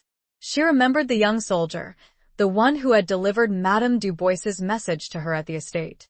He had seemed genuine, sincere, but now she couldn't be sure. She also thought about Jean-Luc, the intelligence officer, the one who had pointed out the discrepancy about Henri. He was sharp, observant, knowledgeable. But was he too knowledgeable? Was he trying to deflect suspicion? And then there was Madame Moreau herself. She was the leader, the heart and soul of Les Etoiles. But could she be trusted? Could she be the one who was betraying them? The thought was almost unbearable, but Colette couldn't dismiss it. She had learned the hard way that trust was a fragile thing, easily broken, easily manipulated. As the hours passed, the tension within the group grew thicker, the atmosphere more strained. They were all watching each other, waiting for someone to make a mistake, to reveal their true colors. Colette decided to take matters into her own hands. She couldn't just sit there, paralyzed by suspicion. She had to do something. She remembered a detail from Marcel's journal, a mention of a secret meeting between General Dubois and one of his contacts, a meeting that was supposed to take place at a secluded warehouse near the docks. She decided to go there, to see if she could find any evidence, any clue that might lead her to the spy. It was a risky move, but she felt she had no other choice. She slipped away from the group, unnoticed, making her way through the dark streets of Paris. The city felt even more menacing now, the shadows deeper, the threats more palpable. She finally reached the warehouse, a large, imposing structure, its windows boarded up, its doors secured. It was a place of darkness, a place of secrets, a place where anything could happen. Colette found a way to sneak inside, through a broken window at the back of the building. The interior was vast and empty, filled with the remnants of a bygone industrial age, rusting machinery, discarded crates, and piles of debris. The air was thick with the scent of dust and decay. She moved cautiously, her senses on high alert, her hand clutching the small knife she had taken from the apartment. She searched the warehouse room by room, looking for any sign of recent activity. She finally found something. In a small, hidden office at the back of the warehouse, she discovered a trail of blood. It was fresh blood, still wet, leading from the office door to a desk in the corner of the room. Colette followed the trail, her heart pounding in her chest. She found a body. It was Jean-Luc. He was lying on the floor, his eyes staring blankly at the ceiling, a single bullet hole in his chest. He was dead. Colette gasped, her hand flying to her mouth. She had been wrong. Jean-Luc hadn't been the spy. He had been another victim. She knelt beside the body, her mind racing. Who had killed him? And why? She noticed something clutched in Jean-Luc's hand. It was a small, folded piece of paper. Colette carefully pried it open, her fingers trembling. It was a note, written in a hurried, almost illegible scrawl. The note read, Moreau, Pantheon. Midnight. Colette's blood ran cold. Madame Moreau. It was her. She was the spy. She had killed Jean-Luc. And she was planning to meet General Dubois at the Pantheon. At midnight, the trail of blood and secrets had led her to the devastating truth. The leader of Les Étoiles, the woman she had trusted, the woman who had kissed her, was the enemy. Chapter 17. The Heart's Reckoning. The note in Jean-Luc's hand was a final, damning piece of evidence, a betrayal that shattered Colette's world once more. Madame Moreau, the seemingly steadfast leader of Les Étoiles, the woman who had offered comfort and solidarity, was a traitor, a spy working for General Dubois. The realization hit Colette with the force of a physical blow, leaving her breathless and reeling. The kiss, the shared grief, the pact they had forged, it had all been a lie, a carefully constructed deception designed to manipulate her, to control her, to use her. Colette felt a surge of conflicting emotions, anger, betrayal, grief, and a profound sense of loss. She had trusted Madame Moreau, had believed in her, had placed her life in her hands. Now, she knew that trust had been misplaced, that she had been a fool. But amidst the turmoil, there was also a flicker of determination, a spark of defiance that refused to be extinguished. She wouldn't let Madame Moreau win. She wouldn't let her betray Marcel's memory, the sacrifices of Les Étoiles, the future of France. She had to stop her. She had to expose her. She had to bring her to justice. Colette looked at Jean-Luc's body, her heart aching with sorrow. He had been a good man, a loyal member of Les Étoiles, a victim of Madame Moreau's treachery. She owed it to him, to Marcel, to herself, to finish what they had started. She carefully placed the note back in Jean-Luc's hand, leaving everything as she had found it.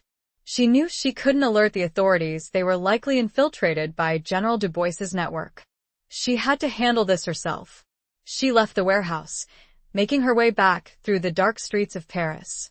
The city felt different now, the shadows deeper, the threats more personal.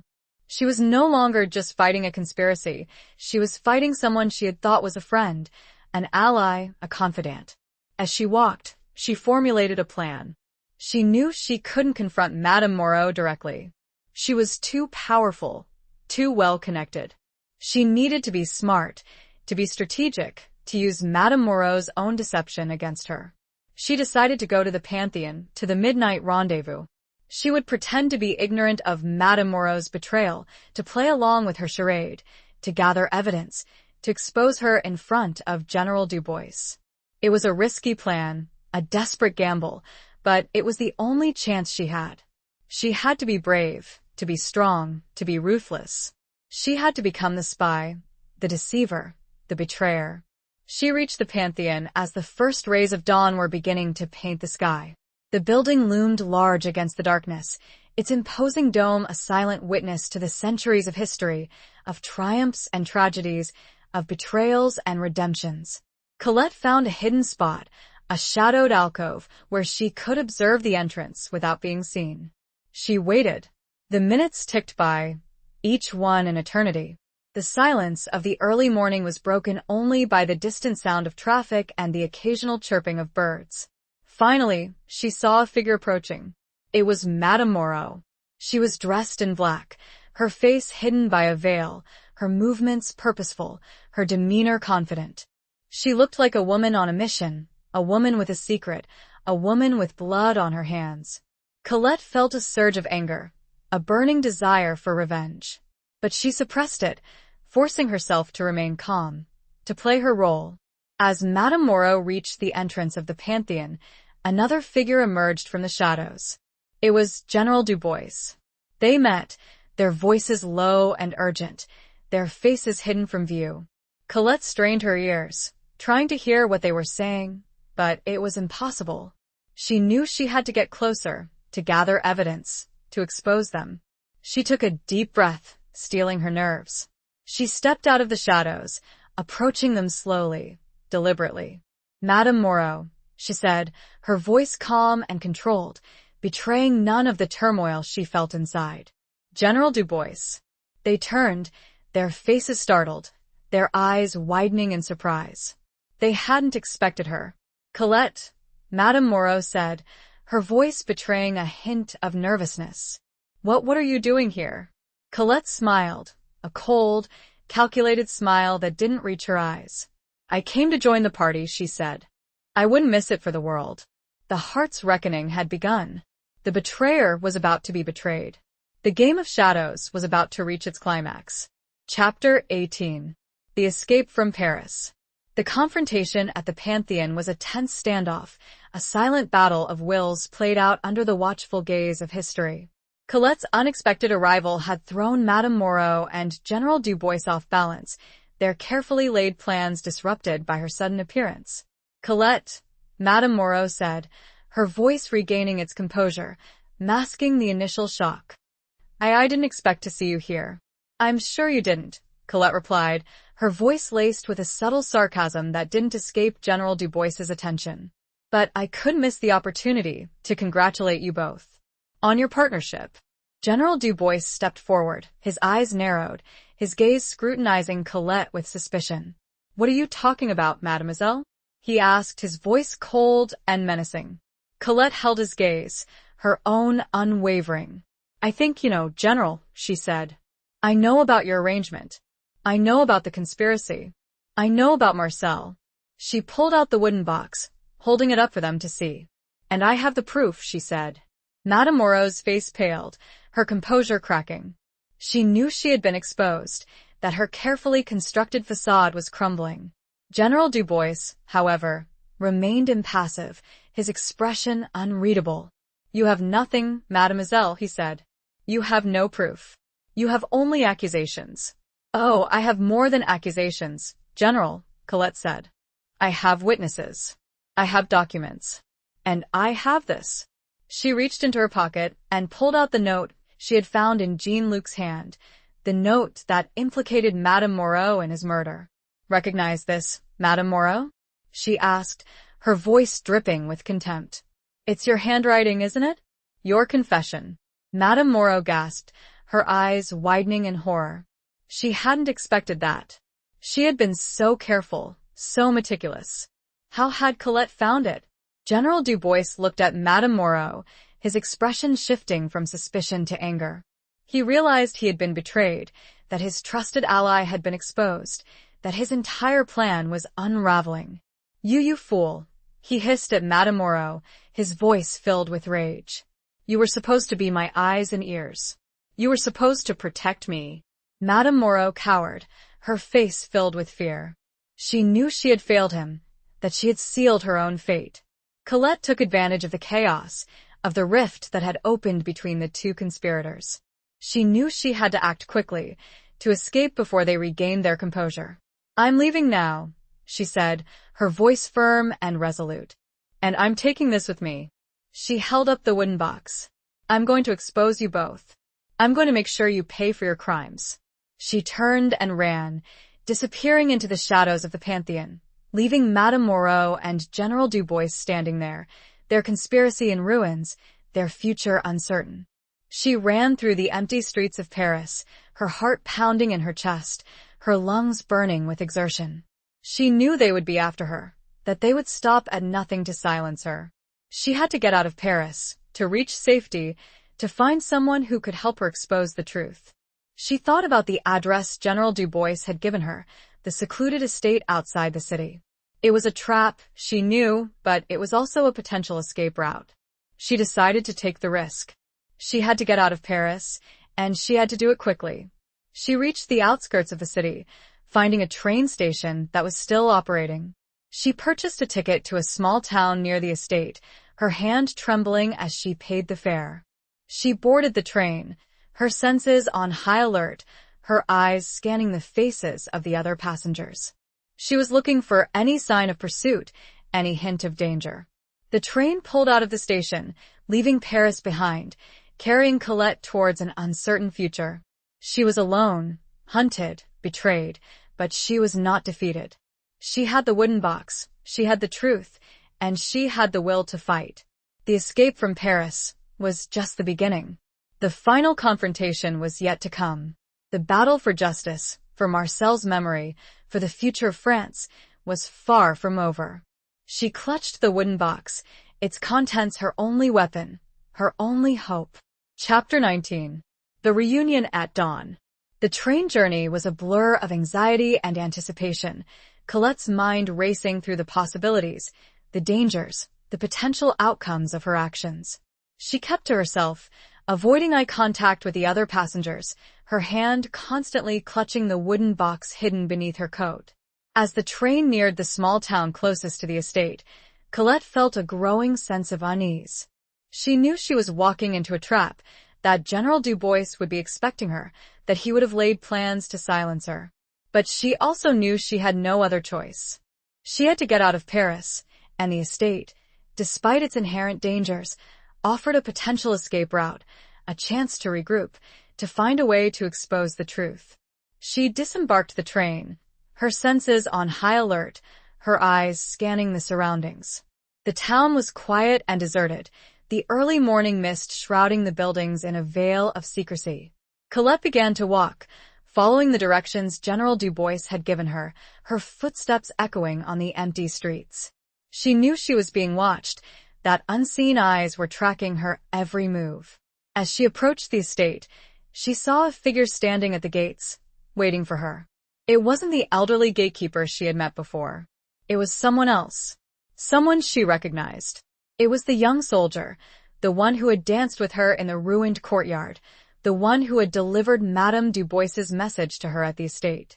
He approached her cautiously, his face etched with concern, his eyes filled with a mixture of apprehension and something else. Something that looked like hope. "Mademoiselle Garnier," he said, his voice low and hesitant. "You shouldn't be here. It's dangerous." Colette stopped, her heart pounding in her chest. She looked at him, her eyes searching his. "I know," she said. "But I had no choice." He nodded, his gaze understanding. "I know," he said. "I've been waiting for you." He paused, his eyes meeting hers. "I'm not who you think I am," he said. "I'm not one of them." Colette stared at him, confused. What do you mean?" she asked. He took a deep breath. "My name is Luc," he said. "And I'm Marcel's brother." Colette gasped, her hand flying to her mouth. Marcel's brother? She hadn't known he had a brother. Luc nodded, his eyes filled with a profound sadness. "He never told you about me," he said. "He was protecting me. He didn't want me involved in this." He paused, his voice choked with emotion. "But I couldn't stay away," he said. "I had to help. I had to find out what happened to him." He looked at Colette, his eyes pleading. "I know about the conspiracy," he said. "I know about General Dubois. And I know about the wooden box." Colette felt a surge of relief, a wave of hope washing over her. She wasn't alone. She had an ally, a connection to Marcel, someone who understood, someone who cared. "I don't know what to say," she said, her voice trembling. Luc smiled, a faint, sad smile that didn't quite reach his eyes. "You don't have to say anything," he said. "Just trust me." He reached out and took her hand, his grip firm and reassuring. "I have a plan," he said. "A way to get you out of here. A way to expose General Dubois." He explained his plan, his voice low and urgent. He had been working undercover, posing as a soldier loyal to General Dubois, gathering information, waiting for an opportunity to strike. He had learned that General Dubois was planning to flee the country, to escape justice, to take the secrets of the conspiracy with him. He was planning to leave that very night from a secluded airfield near the estate.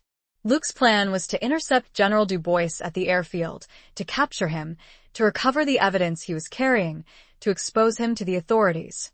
It was a dangerous plan, a desperate gamble, but it was their best chance. Colette nodded, her heart pounding with a mixture of fear and determination. "I'm with you," she said. I'll do whatever it takes. They left the estate, making their way towards the airfield, their footsteps silent, their senses on high alert. The dawn was beginning to break, painting the sky with hues of pink and orange, a stark contrast to the darkness that surrounded them. As they approached the airfield, they saw a small plane, its engine warming up, preparing for takeoff. They saw General Du Bois, standing near the plane, talking to a group of men. It was now or never. Luke and Colette exchanged a look, a silent understanding, a shared commitment. They ran towards the plane, their weapons drawn, their hearts pounding with a mixture of fear and adrenaline. The reunion at dawn was not a romantic embrace, but a joining of forces, a pact forged in the face of danger, a testament to the enduring power of love and loyalty. It was the beginning of the end, the final confrontation, the ultimate showdown between good and evil. Chapter 20. The Final Beacon. The airfield was a scene of controlled chaos, the roar of the plane's engine a deafening backdrop to the impending confrontation. Luke and Colette ran towards the aircraft, their sudden appearance catching General Du Bois and his men by surprise. Stop! Luke shouted, his voice amplified by the urgency of the situation. General Du Bois, you are under arrest. General Du Bois turned, his face a mask of disbelief and rage. He had not expected this, had not anticipated that his carefully laid plans would be disrupted by a lowly soldier and a grieving woman. You traitor! He spat at Luke, his eyes filled with hatred. You dare to defy me? Luke stood his ground, his weapon trained on General Du Bois. I serve France, General, he said, his voice firm and resolute. Not you. The men surrounding General Du Bois hesitated, unsure of what to do. They were loyal to him, but they were also soldiers, bound by oath to obey the law. Don't be fools, General Du Bois shouted at them. Kill them. Kill them both. But the men hesitated. They looked at Luke, a fellow soldier, a man who had fought alongside them, a man who had earned their respect. They looked at Colette, a woman who had risked her life to expose a conspiracy, a woman who embodied the courage and resilience of the French people. One by one, the men lowered their weapons, their loyalty to General Du Bois crumbling in the face of truth and justice. General Du Bois saw that he had lost, that his power, his influence, his control had evaporated. He was alone, defeated, exposed. He made a desperate move, lunging for a gun that one of his men had dropped. But Luke was faster. He fired a single shot, striking General Du Bois in the leg. The general cried out in pain, collapsing to the ground, his escape thwarted, his reign of terror brought to an end. Colette ran towards Luke, her heart filled with a mixture of relief and gratitude. They had done it. They had exposed the conspiracy. They had brought General Du Bois to justice. They had avenged Marcel's death. But the victory was bittersweet. The cost had been high. Jean-Luc was dead. Madame Moreau was a traitor. The scars of betrayal ran deep.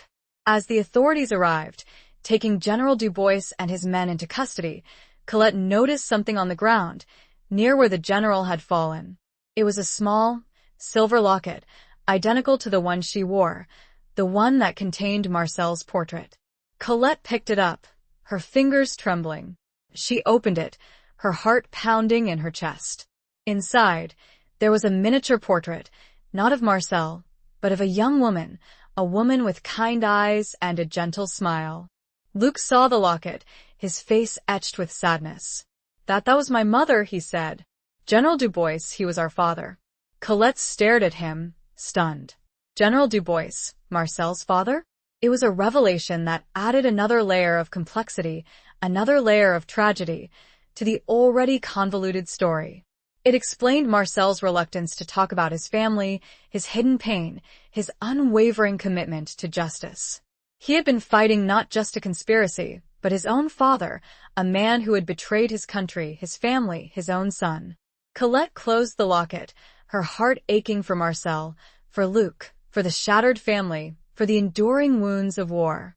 As the sun rose, casting a golden glow over the airfield, Colette and Luke stood together, their shoulders touching, their gazes fixed on the horizon. They had survived, they had triumphed, but they had also lost. They had found justice, but they had also discovered a deeper, more personal truth, a truth that would forever bind them together. The final beacon was not a flickering lamp, but a shared understanding, a shared grief, a shared hope for a future where love and loyalty would triumph over betrayal and darkness.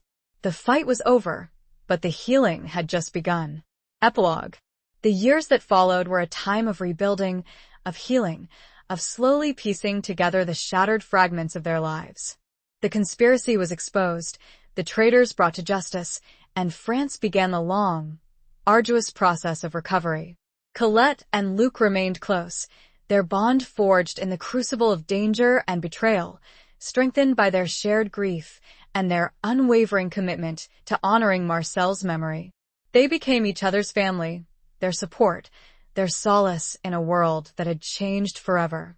Colette never forgot Marcel, his love, his sacrifice, his unwavering belief in justice. She wore the silver locket, his portrait close to her heart, a constant reminder of the man she had loved and lost, the man who had changed the course of her life. She also wore Luc's mother's locket, a symbol of the complex and tragic family history that had intertwined their lives, a reminder of the enduring power of love and loyalty, even in the face of betrayal and loss.